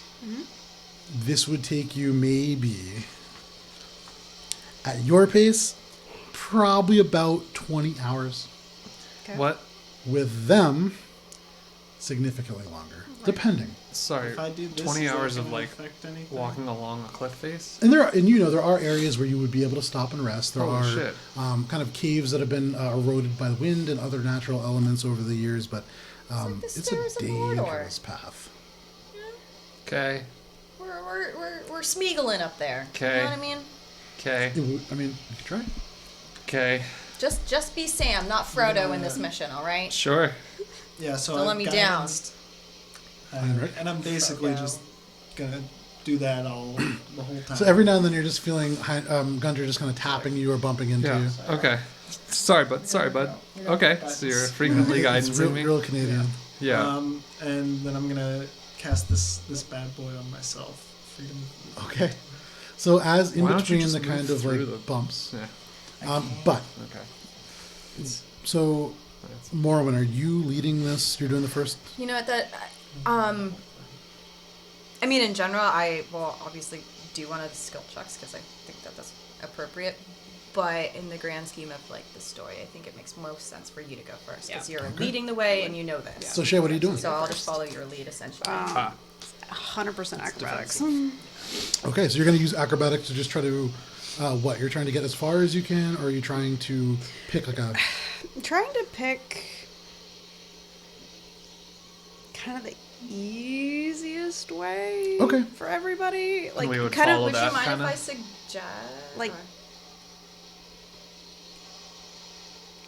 going about it how I normally would, but dumbing it down to a point Okay, where sure, yeah. Make an acrobatics check. Like People would- stopping at obvious handholds and shit like that. Right. Yeah, I got you. like follow the leader that we can do. 24. Okay. So you see, as you're kind of like measuring it out, and you're kind of like trying to find a path to start, and Heinrich's like starting to pull out some climbing stuff, and Gunter is just kind of touching people. You just Heinrich. Just time. Okay. I In a feel like blur I of would motion, you just see Shay help like you. not even hearing footsteps I'm just like behind. shuffle and then like shift off. The way that you would do this, looking at the rocks, you could see like 4 points that you could like 15 feet, 20 feet, 15 feet, and kind of make those I'm parts. like trying to make it obviously slow for me Yeah. so that they can follow. And you use your acrobatic prowess to test things. There are times where you take a step and the whole like rock part that you're on just and just down the side, but you like backflip off and land where you were before, and you take a different route. And very quickly, you dispatch several loose pieces of rock, and you find there are like 3 handholds that can get you to one area where there's like a little bit of a ledge that the rest of the group could probably like shuffle along for about like 30 or 40 feet. That's And you kind of move along. And as you guys sort of begin to follow Shay, you watch, and Shay like pulls like broken bits away, and the parts that she leaves, very, very scalable for you. Sure. And so without too much trouble, you guys travel for an hour, 2 hours. The wind dying at times. There are elements of rock that even with Shay's, actually, given what Shay rolled, I mean, these are sure handholds. You guys place your feet, and it doesn't feel like you're just having your toes on there. Your like whole foot is on most of this path. There's really only over the first 2 hours, like 1 or 2 times where things get a little hairy. But Shay very, very quickly leads you guys That's across. just me. So that's You're one furry. success. You guys Also- now, at the end of that, do come to a point where there is maybe like a 3-foot shelf, about maybe only 6 or 7 feet wide. But it is a place that you guys could stop for a brief moment and collect yourselves, and also consider who is going to lead the next level of this journey. Yeah. The goats now, also, point of fact, are only about like 50 feet ahead of you. You've been gaining on them pretty rapidly. Cool. That's good. Actually, you at one point very easily could have just gone over to them. If are we all gathered in like one resting point, kind of? It's up to you. You guys are Well, roughly in the yes, same let's spot. Is there let's a all place catch where we up. could all be like in It'd the be same crowded, place? but you guys can kind of Okay. get into that Yeah, ledge. let's Like- do that though. I'm thinking of a for the last leg of this, just to make sure we get there. I could do the thing that I did to save you What? for Jow? 2 of us. Kiss? No, Oh. teleport. Oh, I could do Oh, that. This would be the Yeah, first time yeah. that you two would actually hear no, that. I told him. Okay, yeah. I would do. Oh, yeah, that's right. I could do that for 2. I could do that for you two. I'm assuming you would have no trouble continuing along this way. Yeah. If you could get us to a point where I can see the destination that's no farther than I know this spell could reach, I could get the rest of us there. How far does the spell reach? 300. A good distance. It's farther than that. Dimension really? Door is farther. Oh, it's 600. 500. It's 500 feet. Okay, cool. Yeah. So that would be like Oh, a right, good. because you went 500 feet up. Yeah, yeah. Yeah, that makes yeah. sense. Yeah, Thunderstep was only like. While, Whatever, it doesn't matter. while Lot we're in smaller. this area though too, I would say that for last, though, just to be like Since- that's our destination, because I don't want to have to like Okay, well, risk let's- falling off when I teleport somewhere Sure. and bring other people with me. It's kind of, so let's discuss. I mean, are you comfortable just leading the way then? Sure. So, point of fact about a group skills challenge. hers is She already can't do done. all I mean, I can. So, once you've used a skill, you cannot use that skill again. Somebody else could, Uh-huh. but the DC goes up every time you guys use a repeated skill. So she would. Okay, so The easiest thing will be for keep each switching of you, off different yes, ways, too? But you certainly could have Shay lead, and she does have a lot of knowledge of the area. She has a lot of applicable skills to traveling, come from growing up in this area. So it's up to you guys. I can also point and direct. okay. Which Well, would be a I different don't. skill, I don't and mind would be leading one of them, pretty but good. I also wanted to point out that I have 10 Titans. Titans. I have 10 If as that well. helps. Yeah. So we could. We could just put- make like a secure someone lead, put that in, and we could just kind of. Yeah, if it gets a little slippy. So which of you is helming that I'll endeavor? take care of this. And, Yeah. Well, I'm not strong. I'm not strong enough to like dig Grab them in. these So bad that makes boys. most Okay. sense. So what skill are you using to take this experience to the next level? Wait, you're guess taking the strength. next one? I think so. Strength. Must be where we're I was going. thinking Well, if we do Dex survival. would have to twice, be strength. because you Survival? did Okay. acrobatics. So you're gonna so use, if we do that again. That's not a Well, good I idea. can do acrobatics again. I'm doing you could do survival. I already acrobatics. picked. Okay. So as you guys are like discussing strategy and very carefully considering Let's your just go. options, you hear ding, ding, and all of you see Gunter just like nailing in the first Python. Go ahead and make a survival check. How many do you have? I have 10. We that I can gave give you. them to you as well. 10 Pythons. Can we call that like I a already form took of them from you. advantage if we all like While you were provide talking, extras? right? Sure, that's No, I something. know. Yeah, why I'm not? saying Sure. in general, how many do you have? Because We you can- took my 10, so. We can give them 30. But, Well, and you you'd have guys could 30 also between. like pass them up forward as you're Exactly. using them. And they're you could, reusable. you could- duh. yeah, yeah, yeah, you whoever's last can like you pull could them like out as they tank go. tread your way across. Yeah. I'm Tank? gonna guidance myself. Okay, and roll at advantage because they have given you all this climbing gear. So Okay. That's an advantage. Ooh, that's 18. okay, so Gunter taking this, the first one, nails in, and you guys are distinctly aware of the fact that every time he hammers this in, there is this loud ding, ding, ding, ding that just echoes into the air. It makes me nervous. There are moments where you Well, look sure. up and you can see there are, probably several tons of snow suspended above you, and there are elements where it comes away from the rock, and there's like drifts Just this hanging thick, just over, hanging, yeah. and you can see it. They're not rounded; they're sheared off. Like elements of this ice has already fallen. Yeah. Gunter, be a little more quiet with that. Ding! But you are. Off. But over time, You can see Gunter is like carefully finding this place, and you can see he peers really deeply at this stone. You imagine being very for, like, cunning in the way that he is moving. And Gunter, you find these perfect places. Think where you Cunning. where there are like Interrupt yourself. natural clefts in the rock where it's going to be very, very secure. You find areas where you can create perfect tension between it, so it's like easy to pull out at the end, but not easy to fall. And slowly, over the course of the next 4 hours, you guys follow this. You find elements as you go where there are larger shelves. There are these like really thin trees that, in spite of everything, are growing out of what appears to be just a loose layer of dirt underneath a tremendous amount of snow. Can I break off some branches? Sure, really easy. They're like fairly frozen, but as you break them off, there is a liquid sap within. It's kind of almost lime green. Don't eat it now. No. What if it's gonna put you asleep and you fall? Or you trip Zach. Thistle would want. It's a very like junipery kind of smell that emerges from the sap. Oh, can we make some gin? Alright, I'm gonna take a couple of those branches. Okay, you can add 3 branches from the mountain because you have no idea what they Mountain are. branches. Sweet. At this point, Take me home, mountain branches. it's getting close to like No. 3 or 4 o'clock in the afternoon. Okay. You know, it's not necessarily getting darker, but you're seeing, since it's fairly clear and the sun is behind you, like behind the mountain that you guys are up against, So we're in the shadow, kind of. kind of in the shadow, but it is getting a little bit darker. Okay. It's less that it's getting darker and more that the shadows are just kind of growing a little bit. But over the next 4 hours, you guys follow Gunter's lead, and it is a fairly successful journey. Cool.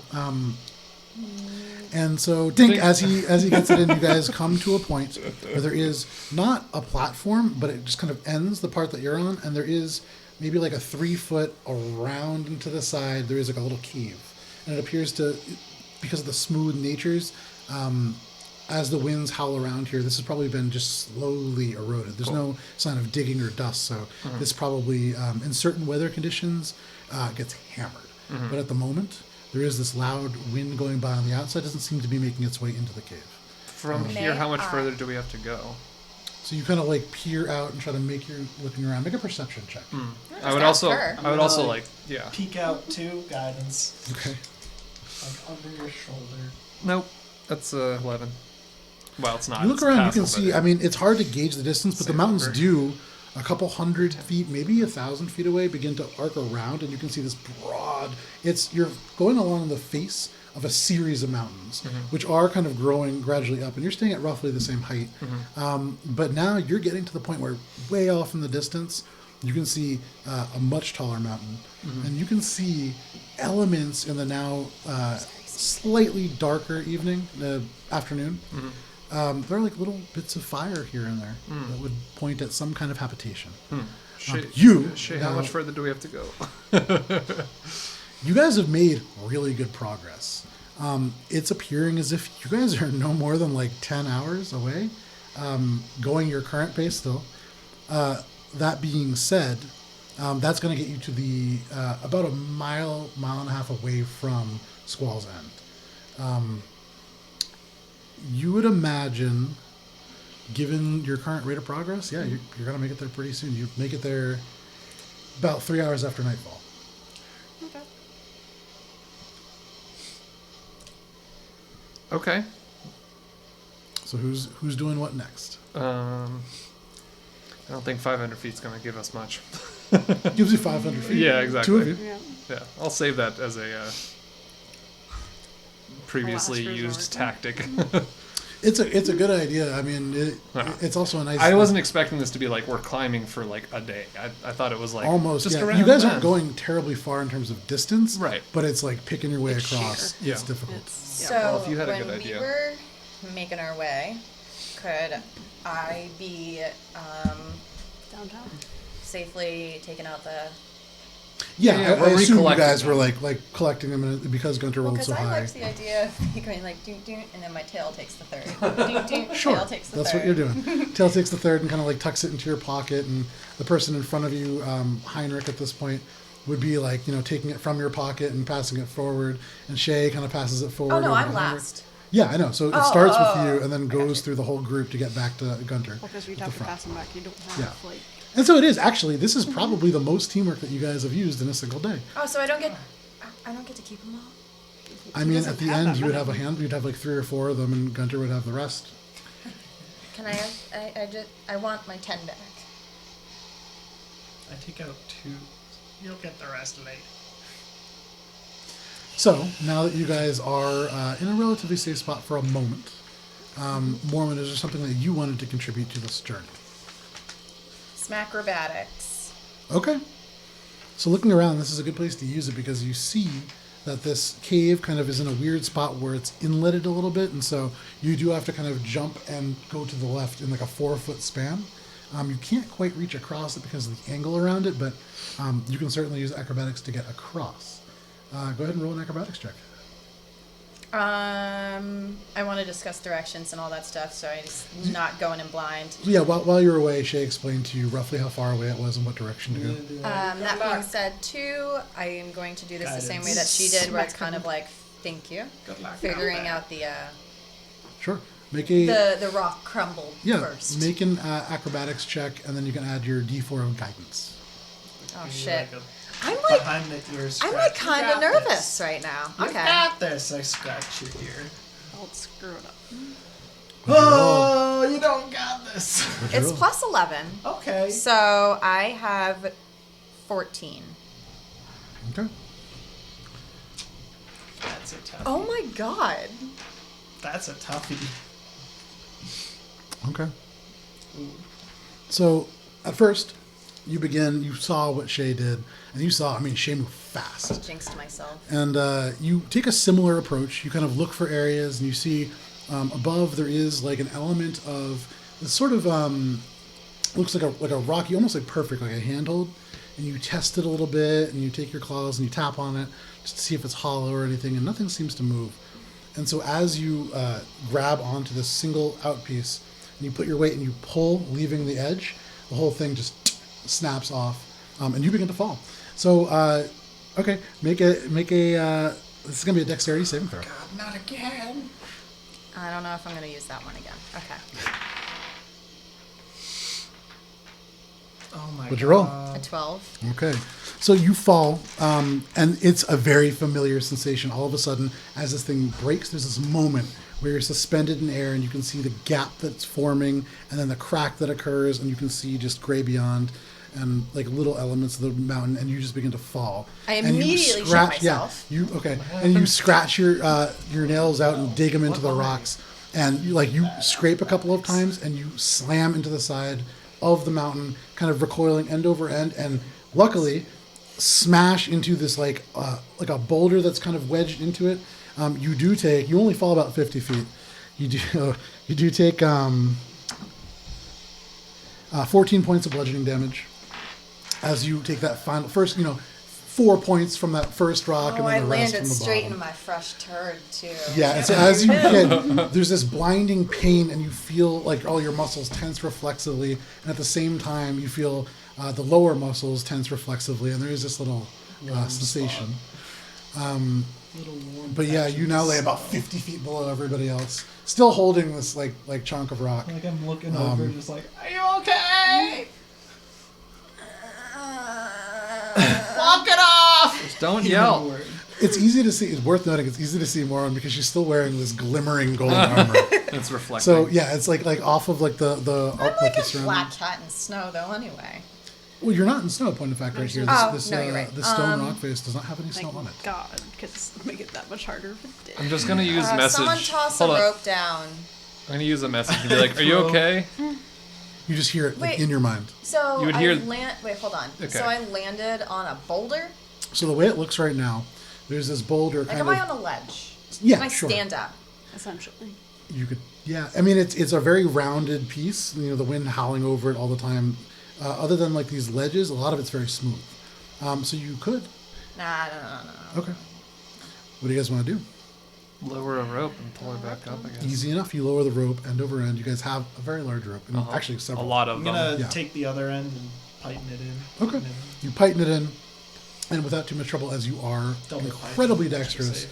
you climb up, and you feel. I mean, your whole body, like especially your back, like every single time you have to pull up, you feel like the muscles twinge and tense, and you imagine underneath your fur there's going to be a lot of bruising, but it takes, maybe 10 minutes and you climbing over and very securely this time, making sure that you can go up. You get back to the rest of the party. Can I, right before I just kind of do a quick little dump Dump dumping out? ground? Dump Yeah, there's like a I don't moment want where, them to know. Morwen's making pretty good progress. And I she just stop and you pauses just for see, a like- second. What are you doing down there? Nothing. Make a perception check. Oh my god, I forgot. Das just goes, avoid the dung. I am the dung smuggler. Oh, wow. If we climbed the wrong way around the mountain, we're just like over them, and then someone don't just see it. They walking call around. it Dung Gannon for a reason. No, I'm just kidding. Wow. No. Okay. Smuggler's done. Wow. You know what? So the thing is, no matter how you name things, like I go through great pains. I'm like, can I immediately make fun of this? No, great. But you always find a way. Yeah, but it becomes the lore. That's what the townsfolk call it, right? Sure. Anyways, Keep going. Let's keep moving. you guys now all back together on this cliff. That was one failure. You guys currently have 2 successes and a failure. God damn. But now that you get back to the top, you take a little bit of time, and very gingerly, you find less acrobatics and more like, Scared cat getting her footing. yeah. And you several times will test it. You manage over the course of the next couple of hours to lead the group another, a much shorter distance than either of the previous ones had gone. You would imagine you probably set yourself up to needing another success. But at this point, 2 more hours go by. It's getting pretty dark. And especially being on this side of the mountain, exactly where you guys are, like the face of it, there is just the shadows almost putting it at nighttime, but with the fading bits of sunlight you can see cast on the mountains around you, this beautiful golden hue off of the snow that coats it. The area that you guys get to is not, it's less of like a resting point and more of a point where all of you have in a similar place a place to hang on. Yeah. But what is the next leg of your journey I going to mean, look like? if possible, first and foremost, at every opportunity, I'm just going to start lighting your bands. Okay, Just sure. to. And so make for sure. anybody looking from far away, There's just like a light ding, on the. and then yeah. like 10 minutes go by, then It's an hour. ding, or yeah, however long it is. Wait, I've never could been in I prayer. also, Or, no, once been in hypothetically, could I just go like ta-da and I'm like, vroom. So it doesn't quite work like that. You can make it Image. look like something, but it doesn't have any magical effects that it can do necessarily. Okay, I go ta-da and it's a fire because I'm chilly. Okay. It's just like a, You go to da, and it's like it's a moving picture of a fire. Yeah. You know, it's like a fireplace, like a But it's Yule the TV log. fire. It's the Yule log shit. it's like an 8-bit animation of it, because it's not Yeah. terribly complex and it's not Yeah. actually casting any light. Right, but it's kind right. of this like almost neon, like dun, dun, yeah. dun, dun. I like that. I like that. But you guys progress a little bit further. Okay. Could I, so that it's not you having to roll again, Well, she can. with Just a your different- guidance? I can. Yeah, with your guidance, could I try I can to? also go athletics. I mean, I do Yeah. have that ability. Yeah. I mean, what would be? I'm like pretty good at in terms of just investigating and like looking for handholds and stuff Sure. for like the whole group, kind of. Sure. And would there be a way for you to like help point and be like, these are things to look out for? I don't know. Is there? Could certainly try. Go for it. Give it a try.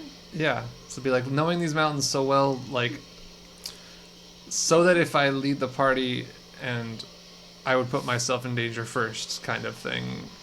So, given Shay's help, you can roll an advantage Yeah. and roll an investigation check to try to pick like the safest path across For this like area. all Yeah, knowing yeah, yeah. knowing for all of us, kind of. Knowing I'm like, all all of right, your all right. We just abilities took a and little bit of limitations. a stumble, so let's like slow the We not slow all. the pace. Speak for Well, yourself. as a group, I'm thinking of this as a unit right I here. don't see bruises on you. Okay. I'm assuming the help Gunter, the normal Yeah, like. what? You feel the familiar pulse. As Yeah, it just yeah. courses into you. Oh, sick. And thanks for the advantage. Holy shit. All right. So 20. Okay. 20 with exactly investigation. what you needed. Yeah. Um, fuck. The DCs are getting higher as Yeah, you guys yeah. go. I mean, yeah. so That's why I yeah. picked one of my higher ones that would make sense. Every now and then turning around, like lighting up Shay's wristbands, she kind of holds them up and using it almost like a torch, Mm-hmm. you point out like the few things that you see. And Heinrich, using your investigative abilities, you like Look for a probe pattern and of, pry like, and you look for these things, and eventually you do find. And now, over the course of you doing this, you guys get to a point where you kind of catch up to these goats. They're no more than 10 feet ahead of you. And at first, it seems just to kind of like started to bed down for the night. But as you guys approach, they get up.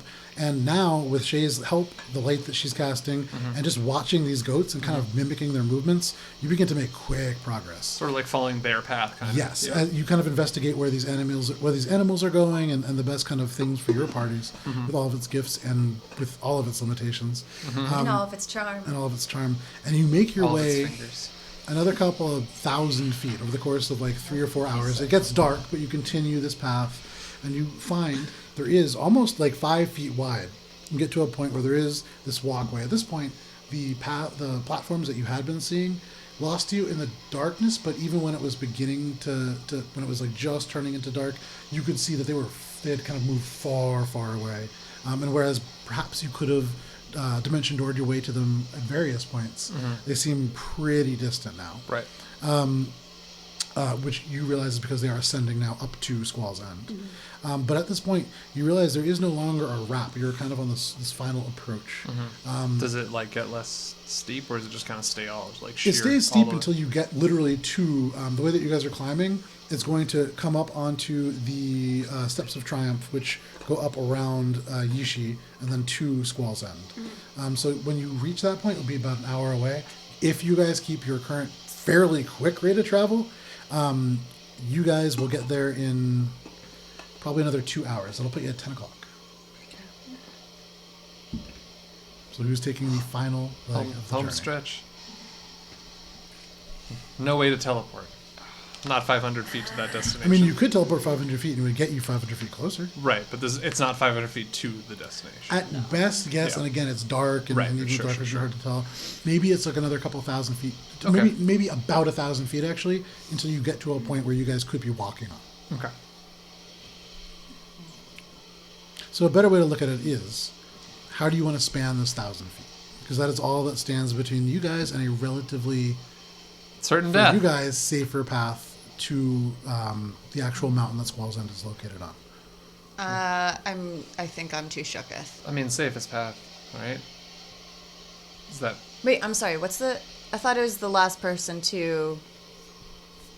I Right. thought that's what we were To- discussing. sure. I mean, Figure yeah, out the how to safest climb. path. Who Why has- would we who go? has the best- We're not gonna Pretty friggin' much straight parkour up. this thing all of a sudden. That's what our last challenge is essentially, right? You were traveling 1,000 feet roughly. It's going up, but at Pretty- relatively oh, okay. things. So it's and then not just, eventually like, it's going to lead you to a pretty point much. which you cannot currently see, but Shay would know, is this sort of like upward path. And you would be climbing. This is like a path that normally would have a sheer fall down. This is Right. going to connect to an area there. This skills challenge is about getting through that last 1,000 feet. So however right. you guys so want to do that's that. the pretty much straight up Yes. last 1,000 feet. So how do you guys want to do it? It's up to you guys. Should we draw straws? Python safety rope seemed to be the best. If we can like tether ourselves and do that one again, I liked that the best. That felt the best for me. But not Gunter hammering it in again. Is there a way that Shay you could do that? Yeah. Could take a moment. Here's my to pythons. consider. The first one kind of thump, into the rocks, but you pick it up, and you now have 3 pythons, I think. Okay. Oh, Wait, I thought we had like plenty more. throw the rest of Yeah, them. but he didn't give me They the all rest. hit you. I only Oh, took okay. Most 5. of them hit the ground, and you now have Don't are lose surrounded those. Yeah. by Can you 13 guidance pythons. Yeah. I imbue one of the pythons with guidance. It doesn't quite work that way. Can you get close if you enough were, to? if you were a multi-class artificer, you could Yeah, Just right. hand it to her. Gently Stroke a hand finger. the last one over. Guidance. Just like So as he hands it, you finger just- brush. yeah. Finger. Very Yay. uncomfortable. Awkward hand touch. Awkward high five. I just That's the awkward high five. All right, go yeah, ahead like when and- you're going to give someone something, you accidentally touch fingers. I do that, and I'm like, oh. So you want to use athletics to partially muscle your way through the rock, and then Yep. also like slam these pythons into the thing. Yeah, go ahead. Add advantage with guidance. with guidance. Yeah. So Same final. right now. It's fine. Oh yeah. Take that extra. 26. Okay. Oh yeah. So Shay, your legs have grown a little tired from all better of this than mine. climbing, and so you guys watch as Shay kind of regards it up, kind of holds the wristbands up, Sure. and then you see her just grab on, and her feet leave the ground, and just using her arm, she just starts like moving herself along this like bit of rock. You can see like pulling one away. she doesn't drift down as you imagine she would by Shay's pure core strength. She's like suspending herself out and like slams the first one an inch into the rock, kind of holding your hand over as you do. You're not using anything. You're just like using the side of your fist to just hammer this thing in. It takes a little bit using this technique, but Yeah. it is. Time is not as important right now. as Standing on the safety. edge when she hammers the first one in, you feel it like vibrate through the rock a little bit, but without too much trouble. Over the course of another 55 minutes, you guys make your way across. That is actually your fourth success. Yeah. So with that, you reach this path. You can now see, even as you get a little bit closer, not quite reaching it, you can see there is actually a path that goes up along Ishi, and seeing these stone steps carved with little sayings in Zinyi going up each step, telling the story of triumph and of ceremony. You see it get closer and closer to you, and you see that this ledge gets to a point where it actually goes maybe about this much between, and like looking over, it just drops between them. This is like the it's probably at its base separated by about this much, and it kind of slowly comes to a taper, and you're like right where it tapers almost together, and then kind of like flattens out and goes off into the shelves. You can easily just kind of hop over. Can I be reading the Zinni writing? When you get close enough to it, yeah, why not? It is a language. Yeah. So, as you guys like follow Shay, using the pythons, using the rope, using whatever handholds and footholds you can find, you make your way one by one onto the face, or the southern face of Mount Ishi. And Shay, you being here, the wind a little bit kind of softer because you do the location on this side of the mountain. You're shielded by the mountain you were just on a little bit. You on the other side, there's like a real whistly corridor. But over here, fairly peaceful. And now you can see like very much in front of you the steps that kind of span out almost 10, 11 feet wide in some places and roughly hewn. And in certain places you can see, especially with your lit up armband, you see like little glints of gold. And from the process of many of the Zinyi, when these steps break, not just throwing them out or whatever, but actually taking time to make them even more beautiful than they were. And there's this sense of really, it's almost an urgency. But for the first time in almost half a year, you are no more than an hour away from home.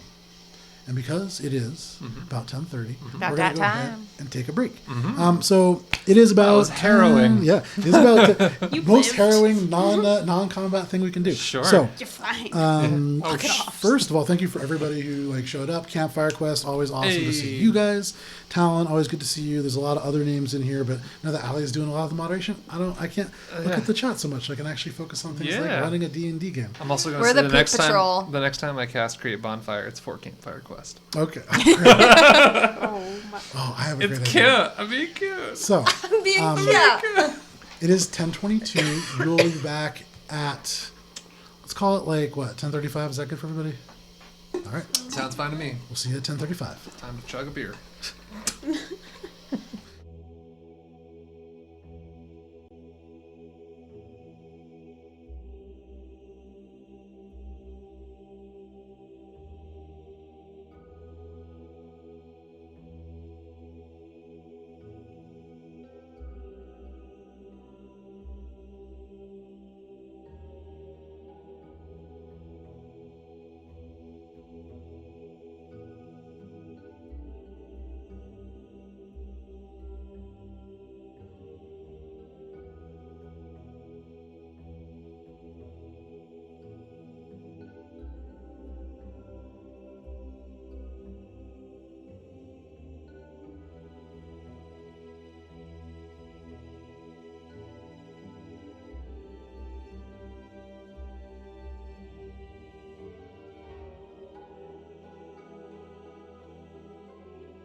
Lies. Howdy, folks. Welcome back to Adventures in Alberon. We Our lost 5th one. edition Dungeons and Dragons game. Oh, wait, There no, she we is. didn't. Thank you to all of you who stuck through the break. I know, we've added slowly more and more art, thanks to the wonderful Frederica Volova, who does all the art for this campaign. Thank you so much, especially for the things that are currently on the way. And also the person who designed the Finger Gang t-shirt, which is available now in our Design by Human store. There's a link below this video somewhere. We have a couple of different shirt designs, including a limited edition one. Big thank you to whoever bought the most recent shirt, which was out of somewhere in Illinois. Oh, nice. So, probably the farthest that our shirts have ranged, give or take, organically. Pretty chill. There's a couple more going out. Talon's, yours is going out. I actually just ordered it before coming here because we lost the first one. Don't worry about it. Don't worry about it. Don't worry about it. no Don't worry. freak out. Don't Yeah. freak out, man. Don't freak out. But it's okay. So it's coming to you, sending you a black one because I feel like it's the best color. But as we return from our break, final thing, I guess, actually, we should do to other people who have joined along, loot tables, dramatic llama, rare pupper. Thanks to all of you guys for joining the These adventure. great names. Yeah, there's a lot of Right? good They're names. so that I are just ours. named When myself. Dramatic Llama first popped, I was like, great name. Yeah. Phenomenal. Phenomenal. It's just my Love character in the show, and I'm never on it. Yeah. So thank you to all of you guys for continuing to support the show. It lets us do some really exciting things, which will be coming up fairly soon. Actually, we'll see. But so thank you to all of you guys. So when we left for the break, you guys had arrived at the southern face of Mount Yishi, which houses Squall's End and then the Zinyi Monastery beyond that. Shay, you know that you are roughly an hour away from the outskirts of town, which Worth pressing on. we're getting pretty crazy into lore here. But you would know that when you approach, there is this sort of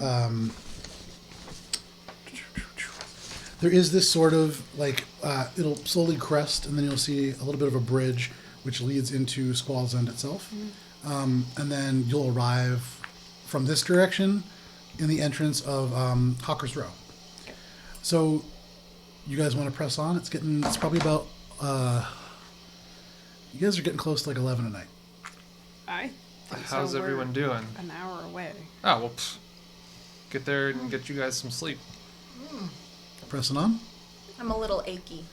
Push Oh, on yes, and no, then we- rest, but Well, yes. then, if you were... No, Just I would rather not be. Rub some snow Okay. in it. I'd rather not be on an edge. You're Okay, actually gonna yeah. cast- well, I was There you gonna go. What? Roll, What roll your happened? healing for that. What So, Rub some snow in it. and as Gunter says that, you swear, although you do not hear anything, you feel a rumble beneath you in the mountain itself. And from Gunter's hand, there is, as soon as you hear it from that statement, there is this kind of poof of this greenish light with this slight blue tint to it. How much do you need? I mean, She I'm got at 14 39 down. from 63. Alright, I'll do it at level. Little metagamey, so Come on, man. think about it a little in the future. I will say, I think it was when we first started this. I think it was Dos was just like, throw snowball at it. God damn it! I was the can't rock, live it down. right? Oh, the snowball, yeah, that thing. 11 health. And so as this green light encases you, there are elements of your wounds. The bruises seem to almost soften, and your muscles seem to release a little bit of the tension that they caused. Now, wait a minute. You said green, and normally it's been what color? Because I feel like I would notice Generally, that difference. Oh, wait, I was at healing-based magic has been green. For- His is okay. kind of bringing on now this sort of bluish tint to it. It is Okay. changing somewhat. You would notice Can I that. kind Make an Arcana of... check. Yeah. I'm just going to, notice that and be like, what the... That's slightly different. Because my eyes. Yep. I have It- those it's eyes. I have certainly eyes! is. My And you are special growing You eyes. more have vision. eyes. Tell. The rest of us Arcana? don't know Yep. shit. 12. It's weird. So this, you're aware of what healing magic usually looks like. You actually recognize that same green light that emanated from Aluktai's healing spirit, the Sure. large green lobster. Yep. And as you kind of look at it, there's this edge of divine energy now creeping into this magic. But as it kind of I look at the back of disappears- Gunter's head and just like, As you're looking, okay. So as you look at the back of his head, you Yeah. can see now this lightning, which before was just peeking out. Right. This one bolt of it seems to be kind of crawling down, so it's wrapping around to the collarbone. Yeah. And the other one seems to be heading up as if it's going to wrap around his ear. And in this moment, as It's he been casts this, growing. you feel this thunderous roll underneath you. You see this kind of almost as if it crackles with this glowing, pale blue energy, and then it just fades back into the scar or the tattoo. I make a mental note. I say nothing. I don't think they've actually looked. Oh no, they have looked close enough. Yeah. So it's Oh. Yeah, we've seen them before when you had your. I know you have, Yeah. but Heinrich's the one that's able to see it. So, Cool. yeah, you Noted. do see it That's all does the seem end. to be growing. Cool. I'm gonna keep an eye on that. You guys continue pressing on in a very familiar place. Now you picking out, and Heinrich, you expressing a little interest in the writings that you do see. Oh yeah. It tells the tale of the very first people that ascended this mountain, looking for truth, looking for some kind of a balance in a chaotic north that you, from being from Port Quinn, would probably have a little bit of knowledge about it. Back in the Second Age, this was sort of the primary area where dragons and giants first began to clash. And so there are, you don't know much about the geography, but you know that there are stories about it. And so there are elements of it that are sort of referenced, which is odd because humans, at least, didn't come around till the Third Age. But as you climb, it speaks about like one of the final dragons being imprisoned beneath something called Dragon's Roost. You would imagine as you climb up, and it begins to tell of people now finding some peace and beginning to settle, and the first people being very wise and beginning sort of seems like almost like a commune. We're Well, talking this like is- human people, or like Yes, and people. and as you're looking up, you do notice like elements of the writing has been like kind of reworked in. These words have been here for a long time, and people have taken great care to maintain them. Beyond that, you're seeing more and more there are elements of like cracked stone, like the original stone that was laid down here, just fixed with like growing amounts of these little, very neatly sort of melted gold to patch them back as these beautiful steps. Yeah, and like that Japanese thing that I can't remember the name of at the moment. yeah, I just don't remember the name of it. Yeah. But you guys continue to walk. Is there anything that you want to do on this? It's a very, very clear path. At one point, I'm gonna stop. We're very close. You all will be entering at my As your word. guests, kind Yes, of. as my guests. Mm-hmm. My people are very different from yours. Are you sure? Ta-da! I do this. Her garb. So all of a sudden, as Morwen tadas, you can see this faintly, like not glimmering in the dark, but you can see elements of light that do catch it. It's still very shiny. But as she says tada, suddenly this gold seems to fade and then brighten into orange. And you can see these like blue patterns go around where there was originally kind of like the tuft of armor that goes beyond the shoulders. And you actually see it goes down and wraps around in a very Zinyi style belt. but is Morwen that- does a pretty good job. Would that be offensive for someone No. to wear your? No. Okay. My people are very open. Okay. We accept any willing to follow the path. Well, what's the path? Where are we going? You will see. I just saw both Shay and Tina's eye twitch a little bit. Yeah. I feel like I would just bow my head down and be like, this is gonna be a problem. This is gonna be a problem.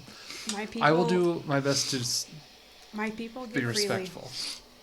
There is no currency that is recognized. So everything's free? Work Gunter, is Wow. given. no. We share and share alike. I can share. Best just don't involve yourself as much as possible. Share. I just share. kind of come along. I share more with you than you even realize. My people will give freely in return for services rendered. Your gold is useless. That's fine. What about mine? Especially about yours. mine? Especially yours. What about Morwen's? It's the concept same. of. Never mind. And you Let's guys go. kind of thinking back, you remember Shay really doesn't understand money. Has like thrown it away before, like Sure. continuously overpays for Overpays, every yeah. single thing that she gets. Everything is one gold piece to Shay. Yeah. From armor to some Docking a keys. boat. Yeah, it's all been a very, very similar amount. Let's just continue on and make it there. I know how to There's barter. many things my people can share with you. You will be met with a certain amount of Give and take. Let's call it. Adoration. We'll call it. Give and take is the easiest way I think I can put it. Can't think of the right word in common. And it's worth noting, Shay, that you can think of the right word. There's a very specific word for what they are going to be considered. Yes. Wait, all of us? Oh no. I know how to trade. Don't you worry. It's not. Let's just get there. Be on your best behavior. I Looking always very pointedly at you. I always am. Beyond better behavior than you're normally accustomed to. How about that? I'm wearing my fineries. And you can see even in the dark. Yeah, he's loud. wait. So you've been climbing in like a royal garb. Yeah, he's been. I climbing fucking in hate disguise how the I whole just time. reimagined the whole like near-death climb and continue just like Keep flapping rules. Yeah, same harrowing adventure. One more clown. right. Yep. Yeah. Fuck. But Skin the fool. you guys progress. All right. You guys continue to travel up this path. It becomes more and more steep, but the stairs are still present, and so without too much trouble, you guys make your way, kind of slowly cresting the final approach. Shay, you feel your heart begin to beat a little bit. There are smells now coming through the air that are familiar to you. You can smell from far off all the way at the monastery. The first area that you enter in the Plateau of Triumph, the unique trees that grow only there, as far as you know. This very, very sweet scent just kind of wafting all the way across the town. You can smell at this time the beginnings of baking happening. You can hear now, very distantly, the kind of windmill-like apparatus that Gamble designed some years ago, which is also all the way across, but it's quite loud. And so you guys continue to cross, or continue your way on. And over the final push now, many of you, you're climbing at a rate like this. There are stairs, but, anybody trying to count loses track after a couple of hundred. There are a lot of stairs. Mm-hmm. And so you continue to push, your legs burning, snow every now and then kind of displacing off of these stone steps. And Shay, for the first time, you can see the topmost peaks beyond. And you know that the monastery, from this vantage point, you can't quite see, but is directly in front of those. And you continue your steps, and distant still now, as you go a little bit higher up, you can see the red tiled rooftops of the monastery proper, the tallest building, just based on its location, other than maybe the Tower of Wings.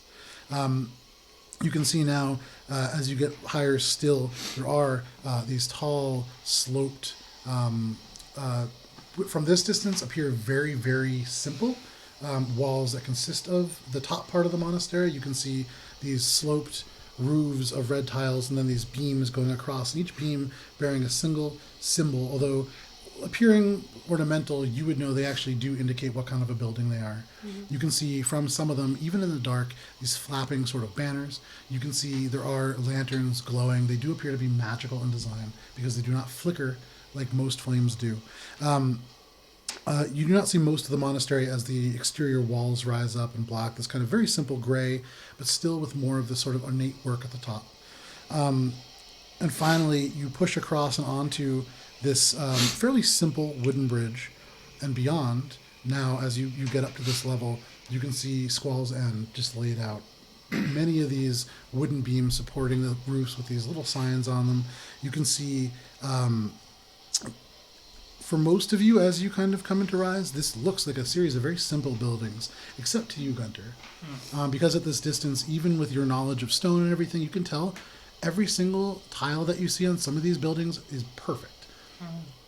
Almost like an uncanny valley feeling to them until you draw closer still, and you can recognize not a single one is identical. Each of these has been hand-carved, and each of them, when the light hits it just right, you can see even in the dark there are etched patterns, words, different kinds of designs that makes each one just imperfect enough to, in the light, kind of get rid of that uncanny valley feeling. But the workmanship in these things is so high, all of the flaws that you see are probably artificial.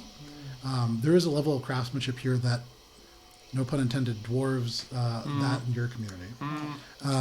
Is there a stone cunning check that I could do? You need to learn get more closer, about it, but or- for sure, yeah. Okay. In the dark. I was gonna say I'm gonna I'm expecting a lot from what Laura said about the Yeah. stonework, so I'm like, let's see what they're really about. So when I see this, I'm like, oh wow, okay.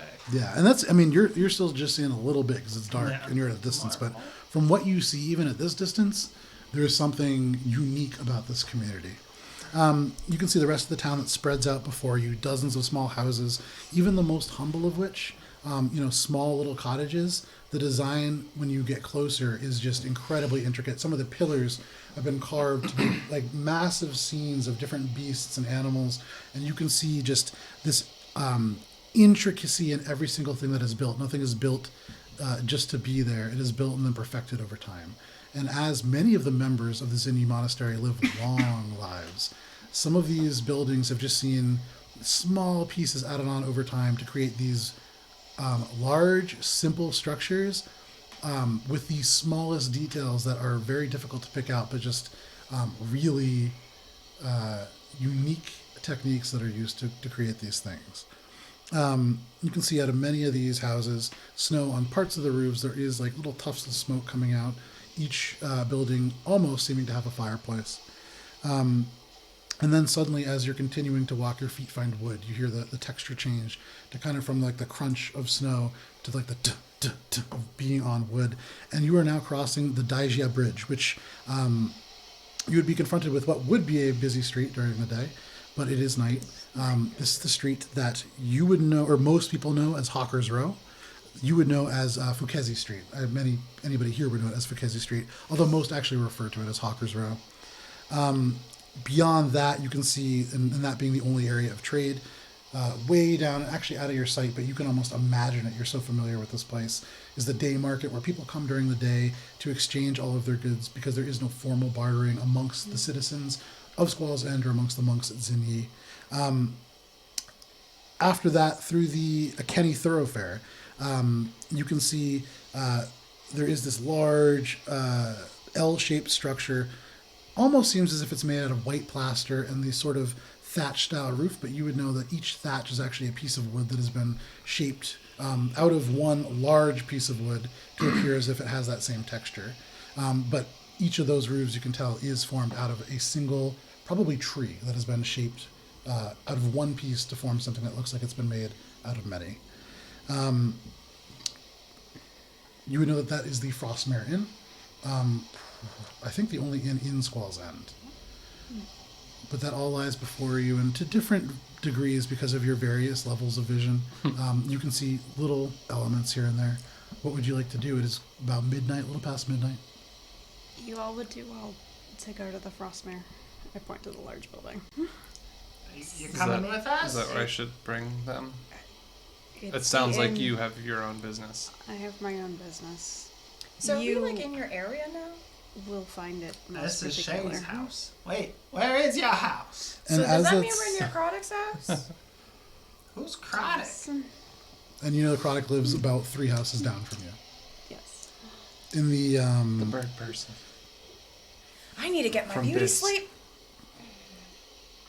oh, you know what? I gave you the map, but you can find Chronic's house on the map. Chronic, I whip out the feather. I just I've reminded only been him. telling you every It's- single night There's- before we go to sleep. Let's go. Let's There's go. an And I inn. just start. You You in said. particular will find it interesting. Yeah. I just message like, should we be worried? Should we be careful of anything? No. And okay, which you can reply without speaking. Yeah. By the way, really useful. And because Coming up. Shay doesn't necessarily know that, you hear no, and you Uh-huh. hear it out of her mouth in this weird, almost like the Shining kind of split voice. Sure. No. It's like it's phasing. Yeah. It's like no. Yeah. Not as loud. Huh? I did that once, but it was louder. Yeah, it was. And so as you point them out, you can see there is a Argument. building unfamiliar to you called Divers Mill Press up and to the right. You've heard of it, but you've never been there. You know that you're pointing them through along the Akazi thoroughfare to the branch between the Rayshon cluster and the Akeni thoroughfare. So as you guys begin to enter the town, Heinrich, Morwen, and Gunter, you guys have arrived in Squall's End. Okay. But it's Shay. but it's before we leave that I wanted to just say Hold one on. more thing and just be like, will you find us? I'm assuming. Should we do anything This of note in the morning? Is home. Feel free to explore it as you will. I will introduce you to friends in the morning. Okay, sounds good. You'll And find then us. we're gonna head on out. Eventually, yeah. Let's take a It's moment just here. A little reminder. I'm probably not gonna be able to sleep very well with the dragon I'll that is keep. Don't worry. expecting us and Right. terrorizing the people. Just gonna, take your time. It's been a while since you've been home, right? Let's Let's go. at least give her that. Yeah. All right, on we go, and we walk. What direction are you headed in? Toward the monastery, I'm looking for Era. Okay. I'm going to come back to that in a second. The three of you guys crunch through the snow. Different than most of the towns and cities you guys have been in, the streets are empty. Past a certain point, you don't see footsteps, and there is like light bits of snow that are falling now. You can still see sky, but the clouds that you had seen just broken a little bit overhead seem to be thickening up a little bit. But you can see no fresh footprints. It appears as if this town is asleep. You also don't see guards, worth noting. I mean, it's kind of hard to get here in the first place. Can't imagine that that's Yeah. needed. So you guys walk through this area known as Hawker's Row. There is a sign at the front of it that is in Common, Elvish, Dwarvish, Zinyi, Infernal, and a language that I don't believe... Any of you guys speak Undercommon? You mean they're all in common? So for you, it kind of sucks because there's this moment where you look at it and all of a sudden all of the letters I'm like, just no, begin shifting and it looked drifting really away. cool. And they pull off and shape themselves into different things. Blessing and a curse. Suddenly, Do they ship into common or infernal? Well, it's like what I can read, so it's Any of Hawker's them? Row, Hawker's Row, Hawker's Row, Right. Hawker's Row, Hawk Row, Hawker's Row. Because in Infernal there isn't Hawkers, isn't Yeah. it? So, but you guys, it It's- says Hawker's Row. yeah. For the simplicity of the way that it works for my brain, it all reads as my most familiar language, which is Which is common. Infernal or It's Common? common. Infernal was only used with my family when I was growing up, and that's about it. Cool. Can So you recognize when it's written in a different language? yeah, because it Okay. shifts, and like Okay. I'm assuming it's not like I have blinders on. It's like I Good to know know. that it's like there's a Heinrich feeling. actually sees the letters lift off the page and like rearrange into Right. something. That he So can read. so like if I were to move them aside, I could probably still see. It's like the feeling of being like I know that I can I've read seen this. that in and this, movies. that. Like an old Yeah. Getcha. Yeah, sure. So, you guys progress on, passing through what you now know as Hawker's Row, and looking at the different You signs. mean Hawker's Row, Hawker's Row, Hawker's Row, Hawk Row, Hawker's Row. Yes. There's one more Hawker's Row on the front. Damn it! front. All right, whatever. You walk through, and there are signs on most of these buildings. These buildings don't look like the rest beyond. Some of them are a little bit more, for lack of a better word, normal for you guys. Less of the intricate craftsmanship, although they are still very nicely built buildings. And you're beginning to see signs. And you remember Shay talking about not really being able to exchange things for gold, but these appear to be stores. At first glance, and every time you walk by, you're seeing the letters rearranged. For you guys, you could read the Dwarvish, you could read some of the Elvish, and these are all fairly simple words, so you know most of them. But you pass by a place called Pontifex Pottery, which is the small store, and it looks like the roofing shingles just crawl down the wall. But especially, Gunter, as you walk by, each tile, even in the dark, you can pick out in the grays, each one is made out of a different type of stone. All of them in the gray and red, and actually a couple kind of bluish range. But each one, although they look perfectly identical, when you draw very close, there is the thinnest kind of, almost like an embroidery in rock that goes around the edges of it, and each one seems to have a different pattern. And you've actually seen similar things where you grew up. There was a sort of, for lack of a better word, it's embarrassing now thinking about it from a Zinni perspective, but there's an inventor who worked and was able to do kind of similar things, nothing close to this quality, but he would showcase the available things in a similar manner. And so you'd imagine this is part wall, part advertisement. Squeezer. You guys walk by a store called The Demonstration. It is a 2-story gallery of looking through the windows, just beautifully crafted jewelry. You can see off towards like the back, there are just like even in this darkness, you can see there's a gorgeous gem mounted up on the wall. There's a whole bunch, like a whole rack of different jewels, necklaces, bracelets, and you can't necessarily see to the top floor. You also walk. I'm looking at them when we pass by that. Yeah. You walk by a shop called Wonders. Looking at the gem. It's a flat, long shop that, looking through, has a number of like brownish, almost like tartan kind of cloths underneath, and you can see various sized objects kind of with the cloth draped across them. You also see all across every single display there are tools, gears, different little bits of machinery just laid out. It appears to be almost like a kind of workshop or tinkering hut of some kind. You go by a place called the Tapestry Unwoven, although all you see is like a couple of different strips of fabric around. And then you begin to progress into the actual nature of Squall's End. Most of the windows fairly dark. You can see the majority of lights coming from the monastery, which lies far, far ahead. This looming building of towers and like flat wooden plateaus and various beautiful structures. And you head towards a building that was described by Shay and pointed out to you, but as you get close to it, you see a long 4-story wooden stone house. Out front, there's this beautifully carved piece of marble, like almost pure white marble with just the littlest modeling of gray and like elements of green, maybe like mineralized or rusted over elements of copper. But it's been carved into this intricate lifelike horse. You can see almost like every strand of the mane standing out, as if you can almost see it like swaying in the wind. What do you guys want to do? Beyond that, you can see a door and you see elements of light kind of creeping from beneath. Could continue into the door. I'm gonna just keep kind of like, well, look at all this stuff. Okay. I feel like I'm kind of feeling the same. I'm just Yeah. sort of A little following. 'Cause I'm like, overwhelmed. I can wait And a little till the tired. morning. Okay, so you guys are like just kind of casting a glance around as Heinrich goes over, and you reach over, and the door opens just with a simple pull.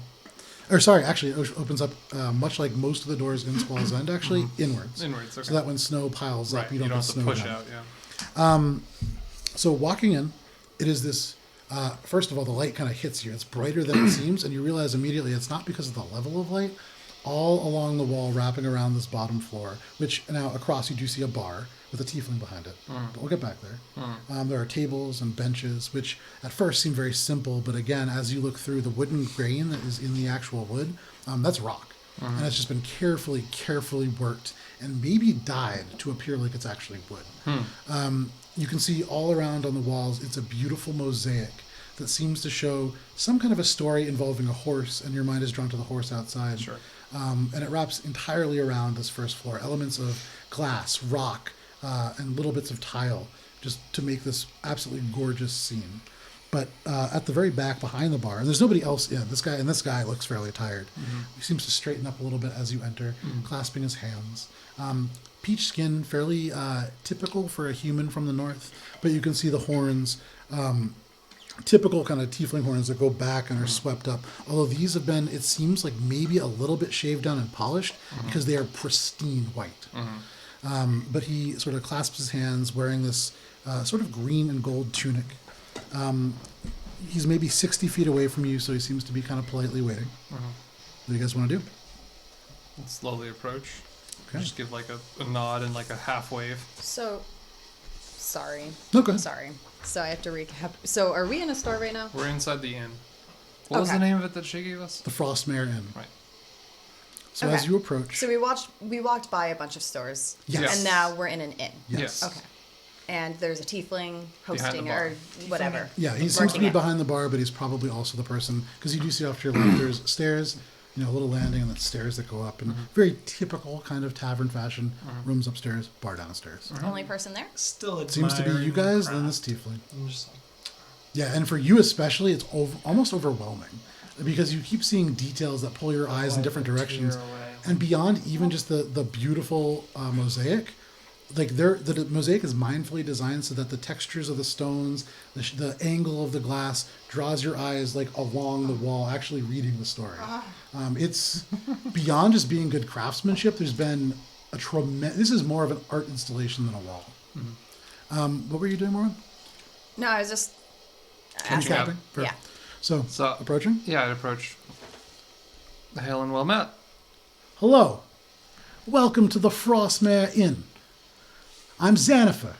Jennifer, very I- nice to meet you. And you as well. It's good to see a tiefling Sure. this far north. But I walk who are up your and friends I here? bump Heinrich out of it. I'm Morwen. He kind of seems to hesitate for a second and then slowly reaches out and takes your hand. I'm delighted. Who And kind of just looks a little my strange. name, sorry, my name is Heinrich, and this is one of my other compatriots here. Did you make this? No, I'm not much of a craftsman. I'm a caretaker. This is Gunter. Gunter. Very impressed with your work, as we all are, of course. Thank Not yours. your work. Sorry, I didn't mean.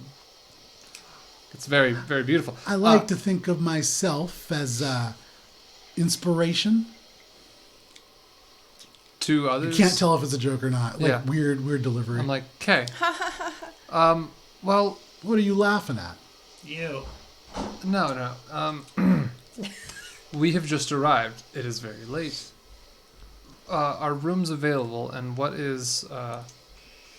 We've been informed that trade is sort of the way things are done here. Yes, in most of Squall's End, the people around here typically trade for things, and I'll engage in that if you want. I have quite a few chores that have built up. It's a large place, and by myself, a little bit difficult to maintain. Sure. Sure. But What? between you and me, Yes. gold is a beautiful color. I see. Is he Thieves' King? Do you speak Thieves' Cant? I can understand it, Yeah. but I can't speak. Me. As far as you can tell, he is not. Morrowind, Yeah. he's not speaking Thieves' Cant. All right. I now- pretend now- like he is. No, I just. Okay. For- He's kind of like smiling in the corner. Now, for let's just say 2 beds, what would the exchange be? What would the both trade with So coin and trade with work? You want 2 Correct. beds. Correct. Why do you want? 1, 2. 2. No. 1, 2. He doesn't sleep. That's preposterous. Man, Everybody we sleeps. just need one bed. One bed. What is the going rate for a bed? Let me rephrase. I'm sorry. Like we have just one bed, we have just climbed quite It's a been bit. a long time since I've been to the south. cat at the end of the bed. Yeah. Typically, we rent out whole rooms, not just Okay, beds. sure. That was I felt like that was implied. I apologize. How much is a room with Each- a place to sleep? Each room, well, those are different questions. How much this is a what room? She was talking about. So, a room for a night. Each room has 2 beds, although admittedly a little small. But for a night, for 1 room, you guys are looking at something like, for what he's charging, 5 Yeah. silver. Yeah, it's not That's normal. necessarily It's like a little pricey, but not rate. that bad. Yeah, I mean, you guys have spent more. Yeah. And Does now that come how? with food? And Make a persuasion check. Oh. Does that come with food? Okay. 12. We aren't really a bed and I breakfast. totally fucked that up. It's a 16. Oh, okay. That changes things. actually matters. We don't really serve food here, but head to the day market in the morning, and I'm sure you'll find something. You're a nice enough young lady. Tabaxi. Tabaxi. Yes. Woman. Woman. Cat person. Beautiful individual. Let's just say. For the first time, you One see of a kind of he like kind. acknowledges your presence a little bit. Now, in exchange possibly for help, what would that? What Sure. would the help be instead of silver? Well, the entire top floor seems to have undergone a little bit of a parasite problem. The beds are just crawling with vermin. So taking care of that would be most appreciated. How much vermin are we talking about? Oh, it's terrible. There's bed bugs, they call them. Ew. Ew. You sure you wouldn't rather just burn those and get new beds? Well, I I'll just hear run there- down to the market. Oh, right. We don't really have one. But if you would want to go maybe to Manuk or beyond to Gulvers Bay or we don't Colteron, That's quite far. you That's could quite maybe far. buy me a couple of beds and just lug them right back. I would do it myself, but I'm one person. That's quite a bit of extra work. No, I think the silver will do just fine. okay. So Wait, we gotta sleep in bed bug beds? I don't want to sleep it. That's he hears a you good, say that, he goes, no. That's a good question, Top actually. floor only, off limits. But on the second floor, we do have 3 rooms. You could, I'm sure, get away with one. one is all we would need. Yes. Somebody will be sleeping on the ground, but looking at all of you, you seem like you're used to rough conditions. Yes. Again, What we does that just mean? arrived here in midnight. You insult us, sir. I am a gentleman. Oh, yeah, you're look, still wearing your fancy clothes. I'm ignoring my fancy clothes. you look like a clown. You look like a clown. I laugh out loud. I'm like, I'm, at least someone said it. Oh man, this. Gunter, we have just arrived. Please do not make. Which I give him the Just- 5 Don't silver. hastily Which make room? enemies, I'm please. I'm Just a mean moment. mugging this guy so hard I right messaged now. that to you. And I messaged that to you, wait, be like, do they all have don't 2 get beds? us thrown off this mountain. All of them come with 2. Literally. I have to, We'll call them cast full calm beds. on myself. I mean, I'm just gonna smush them together. You're cool, Gunter. Many people do that for comfort. When the taller folk come through. Oh, I was just saying that out loud. Yeah, no, not to him. Okay. I'm just, yeah. Sure. So you pay for the room, and he reaches underneath the bar, and you can hear like a little bit of jangling around, and then he pulls out this what looks like almost a copper key, although in reverse order as you take it, it is actually wood that has been worked, and then in some way, actually, there is no color to it necessarily. This is a very copper-toned wood. I mean, if you guys don't remember it, then that's fine. So you guys, now with a key, he turns and says, go up those stairs, and there's a room with a picture like the one on your key. Just match the key to the room, and you'll find yourselves in a very cramped but comfortable and safe condition. Yes. Okay. Go on. I'll catch up. Doubt it. Hey, clown, Come on. Time for sleep. I'll Grumpy give boy. you the silver back if you have a song, a dance, some kind of entertainment. All right, It is- Gunter. Oh, I've got a I would song and a dance. I would follow. I really follow think I Morwen. want to see the clown. But mine would be much more entertaining. But the Zin Yi are serious people, and they can make good music, but I think this one might be more... I start pushing Gunter's back and be like, oh no, we You are want to see a cool we are trick? very tired. We are very tired, and let's please. We'll put on a performance Go. tomorrow morning. How is Oh, that? we'll put on a real good performance for you, friend. Let's go to bed. You don't want, I'm pushing him up the stairs. you don't want a sleepy You guys, clown. are you going? I'm like, I mean, I'm dragging him and he's pushing him. So. We're I'm, like, tired. really holding I'm myself, like going leaning like- down below like Yeah. the second floor's like I'm floor. not, I'm like not yeah, resisting, but I'm we're like, very I'm tired, doing a very little tired. force on him. Like, oh, you're lucky. You're lucky. And so you drag Gunter up the stairs. Very quickly, you find a room that actually has, when you look at your key, it looks like an owl with 2 little crescent moons like that behind it. Cute. I can't really do it because my hands. But when you match it up to a symbol above, you see like a bear with a tree behind it, and you see what looks like a winged rat with this sort of like almost like a star behind it. But you match up your key to the symbol. So a bat. Huh? No, I'm just kidding. A winged rat. Yeah. All right. I mean, this actually has like a long tail, and you can see there are like front teeth that comes down. Cute. I reminisce about Chi. You do. But so you match it up, it unlocks, you pull it out, and looking in, you can see there are 2 beds that are maybe 5 feet long.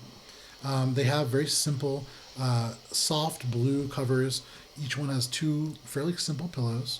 There is a little bit of a table that you would imagine probably serves as a desk because it is very narrow.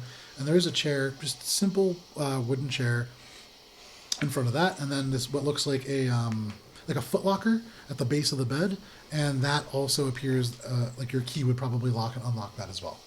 I immediately strip the beds first and check for bed bugs. Okay, you take a couple of minutes to pull the sheets off, and you look for these things that are fairly well known to be almost invisible to the naked eye. Make an investigation check. There are no bed bugs in these beds. There are no bed bugs in Yeah. these beds.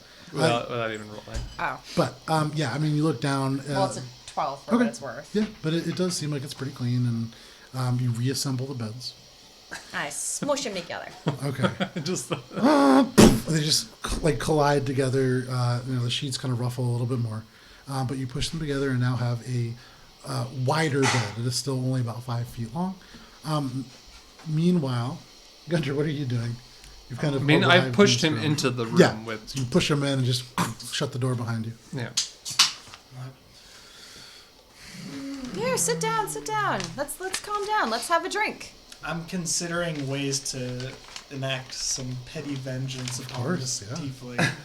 And I'm looking to see if there's anything in the vicinity of the inn that I could either... So you're going to look out this window, which I didn't mention it, but there is like a 3 foot long window that has this kind of wrought iron that has been twisted around where it meets to make this like very pretty looking grid.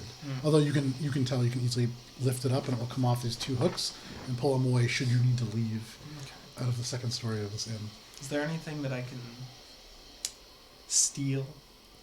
I like how you took a second to literally be like, could I... Steal? It's a delicate word. Steal. Yeah. Yeah, make an investigation check. Rob, steal, thief. All right. Well, Like- I see the Gunter eyes Yeah. because we've seen Like- it before. That guy really I'm going to whip out a bottle of dwarvish brandy and pop it. Okay, that was a 9. Okay. So You So you're around, distracted by the bottle. You're in your anger. fury. In your anger, your eyes are kind of like bobbling around, and you have trouble focusing, and so you don't find anything. I'm picturing him standing still, and he's just like, the eyes are just going everywhere. Yeah, like the eyes. It's like a chameleon, Yeah, but fast. but fast. But it's still scowl. So that is happening while you guys are doing all of this. Shay, Yes. you make your way through the dark and quiet street. Although for you, unlike Port Quinn, unlike other places, there isn't this edge to being in a dark area full of people. The steps that you've taken, you find yourself following a path that you've walked many times down the Eniki thoroughfare. You pass through the day market, seeing many simple wooden stalls that during the day is bustling with farm activity, and there are different kinds of live animals, there are butchered animals, there's anything that you could need. The people who weave bring fabrics, the people who have some kind of a metal bend to the crafts that they do will have very simple armor for people who travel. But as you pass through that, you come up to, you pass the Spring Soup, which is currently closed, but you would remember known for probably the best soup in the north, if not anywhere. Remember that strange dragonborn fellow? But as you approach, you find your feet traveling once again across a bridge. This bridge itself spanning over this deep but very narrow chasm. Anybody in Squall's End, including the elderly residents, would be able to step over it. It's only about 1 foot or 2 feet wide at its widest, but it goes far. To the point where, as a kid, actually, you would remember dropping a stone down and hearing the and then never really hearing like a drop. It just kind of kept going.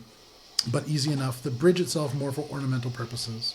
And as you travel over, you would see now rising up this multi-tiered temple with this very simple exterior majesty. The materials and the craftsmanship demonstrated in the slight imperfections that were added to show the sort of craftsmanship that they're capable of.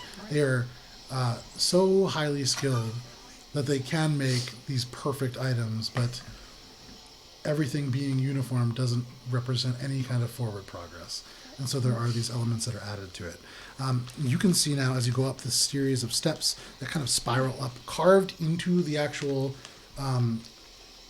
part of this ridge that the monastery sits atop, so that there is this spiral staircase that goes into a negative space within this, passing through and then up onto the Plateau of Triumph. You see before you laid out open since the monastery opened, actually, the Yongbao gates, which when closed will form a seal that will enact kind of like a force field over the monastery itself, although it has never actually been used. So hard to access is Squall's End. You guys don't face a whole lot of immediate threats. Yeah.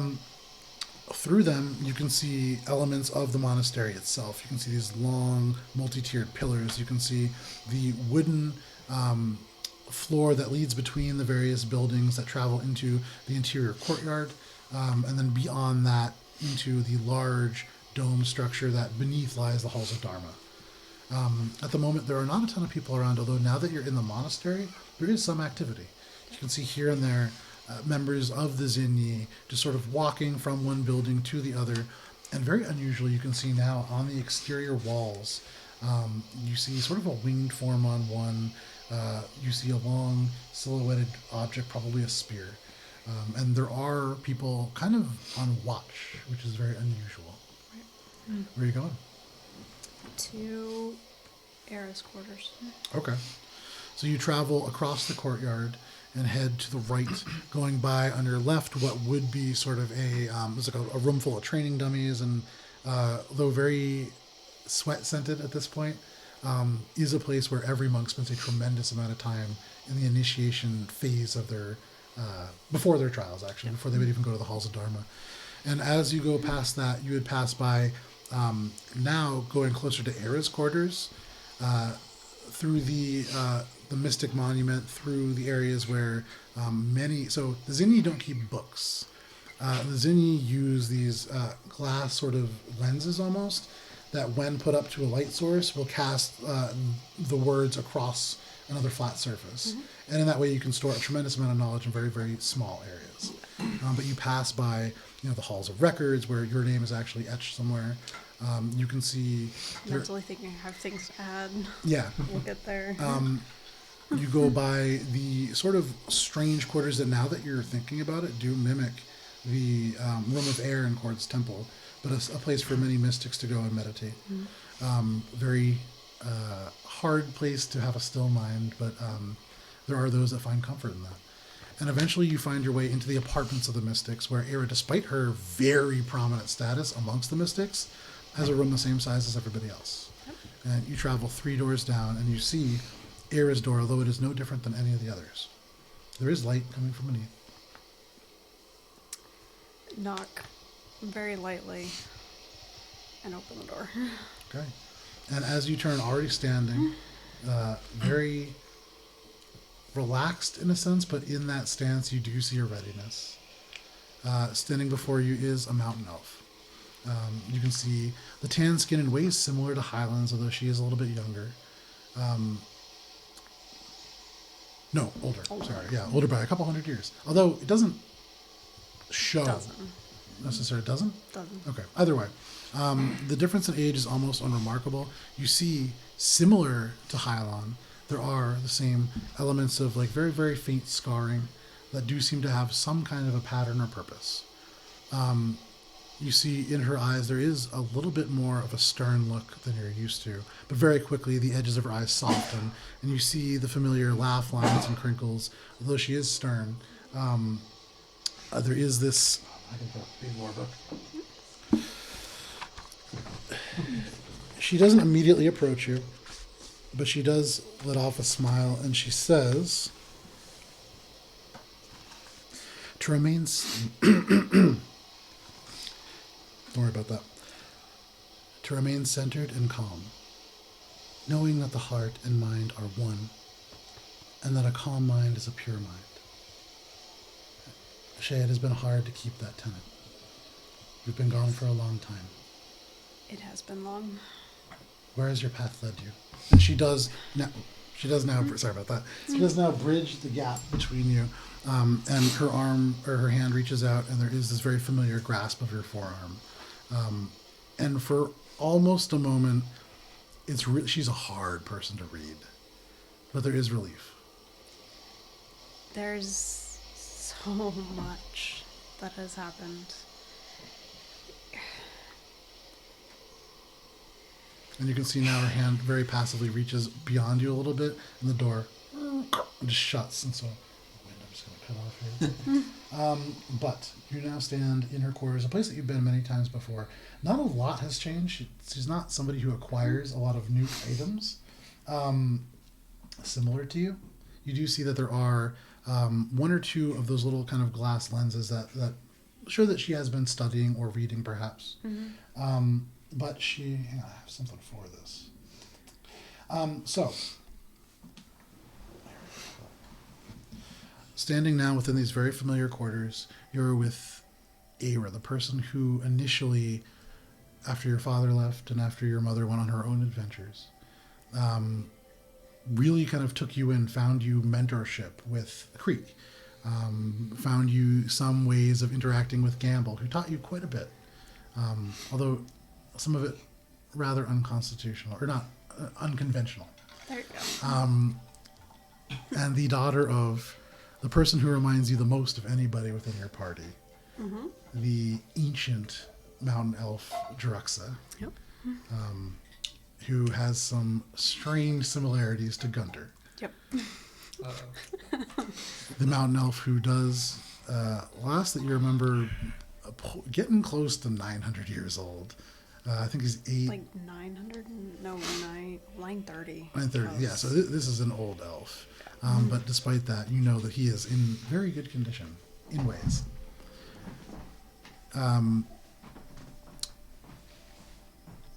After the brief bit of relief, you can see suddenly again concern.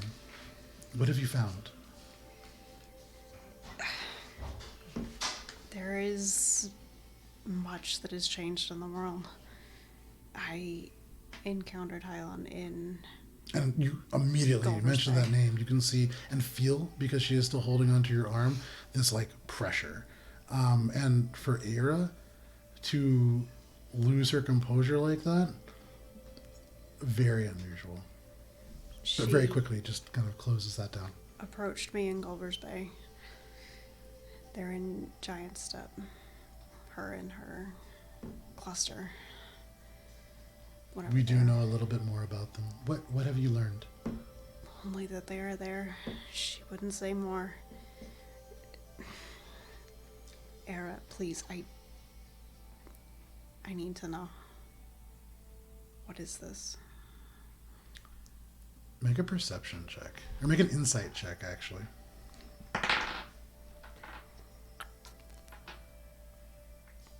That's a 19. Okay. You can see there's this moment very uncharacteristically where she breaks eye contact.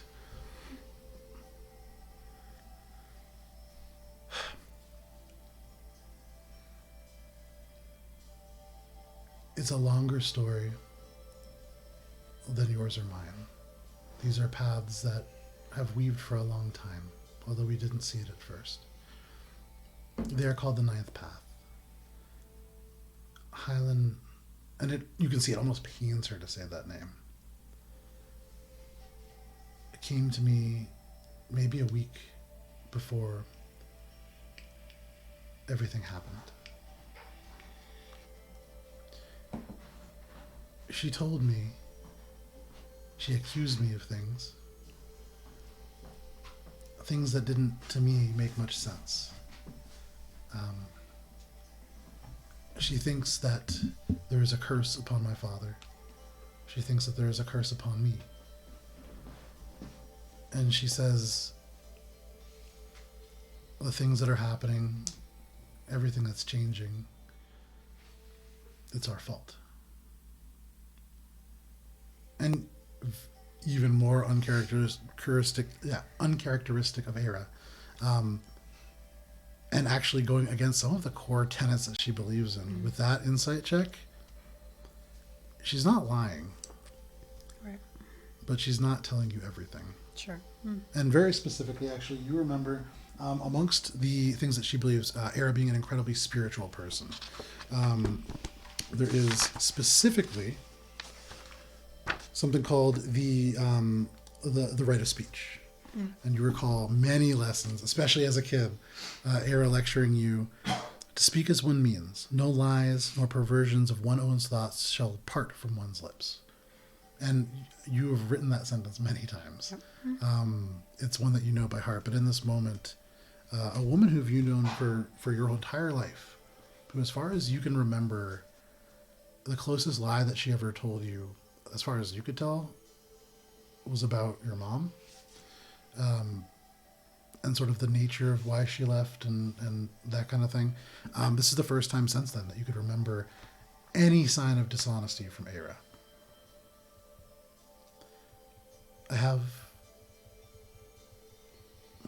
You see like a little bit like she is definitely pulling these words out. There is more news that I wish I were not the one to have to tell to you. Tell me. More than just Highland have gone. You may have noticed it is quieter in the monastery, and we haven't been able to keep to all of our prerogatives. Many have left, slowly. Sometimes many groups have left, but the Ninth Path does grow stronger.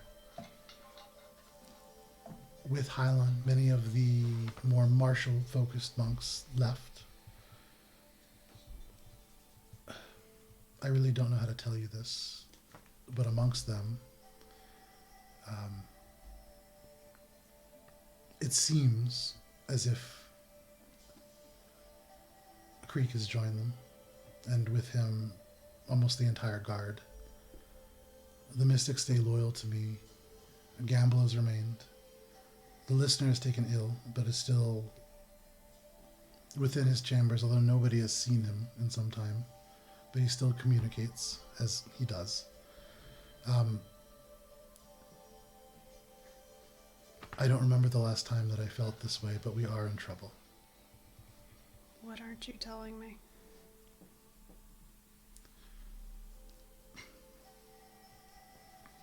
She sort of looks around the room a little bit, and you see this kind of intricate weave within her hands, and all of a sudden you can see she looks around, and you've been around her enough. She's casting Detect Invisibility. Kind of takes a couple steps past you, opens the door again, and looks out, and kind of shuts it again.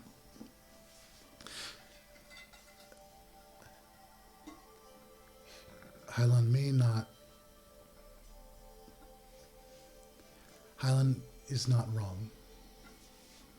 There is something wrong with my father's mind. There is a curse. Yes. It has been this way since his mind changed.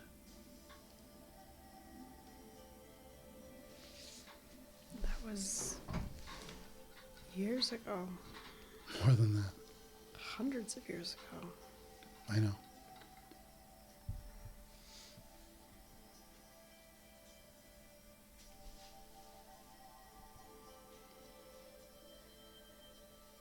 So what is it?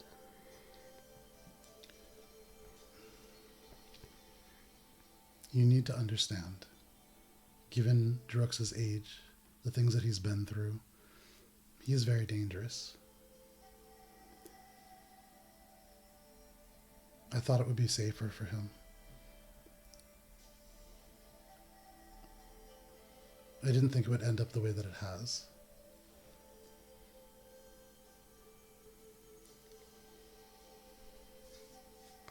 What aren't you telling me? I'm the one that cursed his mind.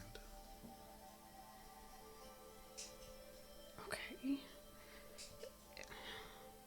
And I believe that Highland may have found a way to free him, because we have not seen him now in over a week. Without the guard, without any of the, I think maybe there's 7 of the Aarakocra left, we have no way of finding him. 7. 7. Yes.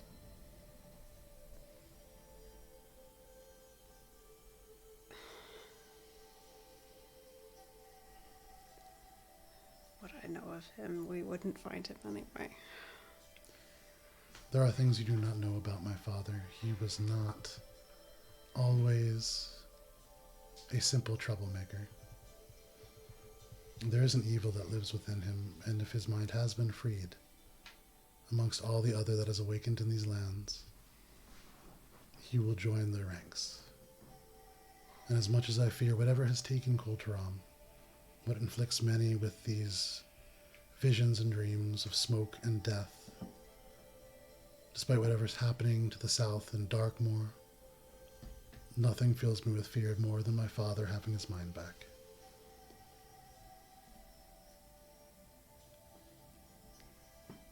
How?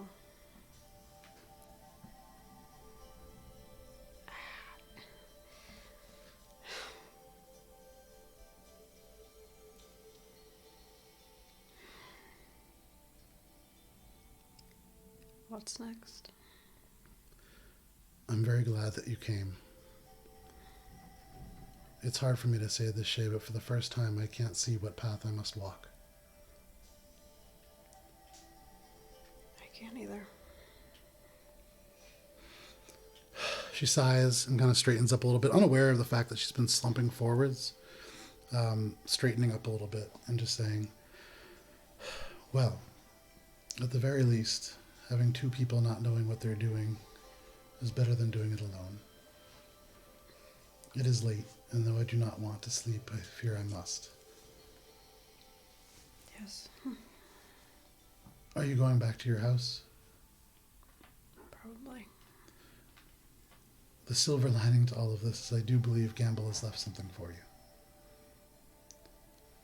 But Shay, it isn't safe, not even here.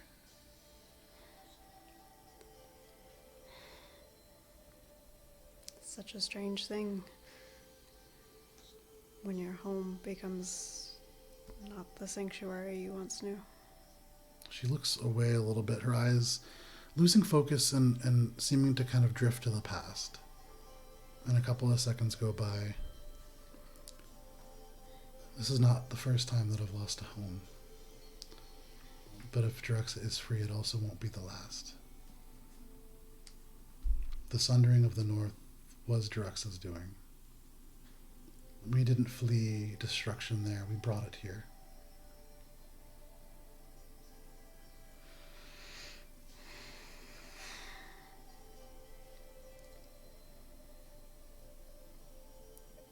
I don't know what to say. Then don't speak, but find rest and come back tomorrow. This I will do. I've brought friends, as helpful though they might be. You see a little bit of a smile. The sadness still in her eyes, but this little bit of a smile break out. Shay, you've made friends. As much as they are. Gunty laughing in the Well, background. I would very much like to meet them. Please keep an eye on them. I'll bring them by. Let's meet in town. In town then. She stands up again now and kind of brushes off. There's nothing on, but just like you can see, like her hands almost kind of shaking, and just to keep them occupied, brushes off the very simple robes that she's wearing. And she gives you just a slight bow, a little bit less than you would probably give her, which is different as well. There is a little bit more in this interaction of a peer dynamic than there is. I mean, within the Zinni, this is somebody who's really respected. More so probably than the listener. Yep. And that's very meaningful to you. And so as you turn and depart, I still extend the same bow back that I would, given that this is essentially my mother. yeah. And you would imagine that she does take notice of that, but she doesn't mention anything. And before the door closes all the way, she would turn to you with this kind of peculiar look. And you can see she does seem to kind of appraise you up and down. I know his absence is hard, but he would be proud of you. Leave without saying anything. And you see the shaft of light coming from the door just slowly disappear as the door shuts. And because it is getting close to midnight, that is where we're going to end for the evening. So, yeah, look at that. That's some serious big shit right Serious there. stuff. Yeah, so awesome stuff, guys. We got to go real deep into the lore book. We got to go real deep into like all the stuff that you wrote for this campaign, which is most of this. So yeah, super cool. Thank you guys very much for joining us on this adventure. A whole combat-free encounter, although it seemed like it was fairly tense at a couple of different points. But super awesome. Next week, we are not going to have our regularly scheduled adventures in Alberon. We're going to be doing a one-shot that I am loosely going to call Heartbreak Hill. It's very loosely Valentine's themed. Very and marathon? loosely. No. I mean, I'm sure that's subconscious where that idea came from. There's going to be a lot of hearts. That's all I'm going to say. A lot of raking stuff. Yeah. Yeah, probably. It does technically occur canonically in this world. Oh. It is early Third Age. Oh. Like 621, 631 TA. So roughly 800 years before the current events. Sweet. So not even Gunter's alive. So Drux Although, is alive. Drux is alive. And Drux is up to some shit. But not anywhere near where this is going to be taking place. Always up to some shit, though. Let's be real. Sounds like a cool guy. I'm looking forward to meeting him. Yeah. So, anyway, Just leave it at that. anyways, next week, 8:30 p.m. Eastern Standard Time, we're going to do the one shot where I know Matt and Tina are going to be joining, and maybe one or two other people. I haven't really figured it out yet, but I will. Thank you to everybody who tuned in, everybody who followed along, everybody who subscribes. Thank you very much to Campfire Quest for rating us as they always do. You guys are awesome. Thank you to Dramatic Llama who showed up in force and really just become a part of the community. Das, of course, Talon, all the people. I mean, Ali, you've been interacting, so you know more of the people that are out there at the moment. But They know Good that. night, friends. Yeah, They know for that everybody thanked there. and cared for. Yeah, thank you so much for enabling this crazy adventure that we've been on. Holy shit. Yeah, and thank you for really embracing something that we kind of built for us and then sort of took a chance. Remember when we started, we're like, oh, maybe we'll make it a podcast. And then we had like the one camera and then all of a sudden all of this. Thank So you guys. it grows. Yeah, thank you guys very much for joining in. And we'll see you next week and take care of yourselves. Bye. Bye.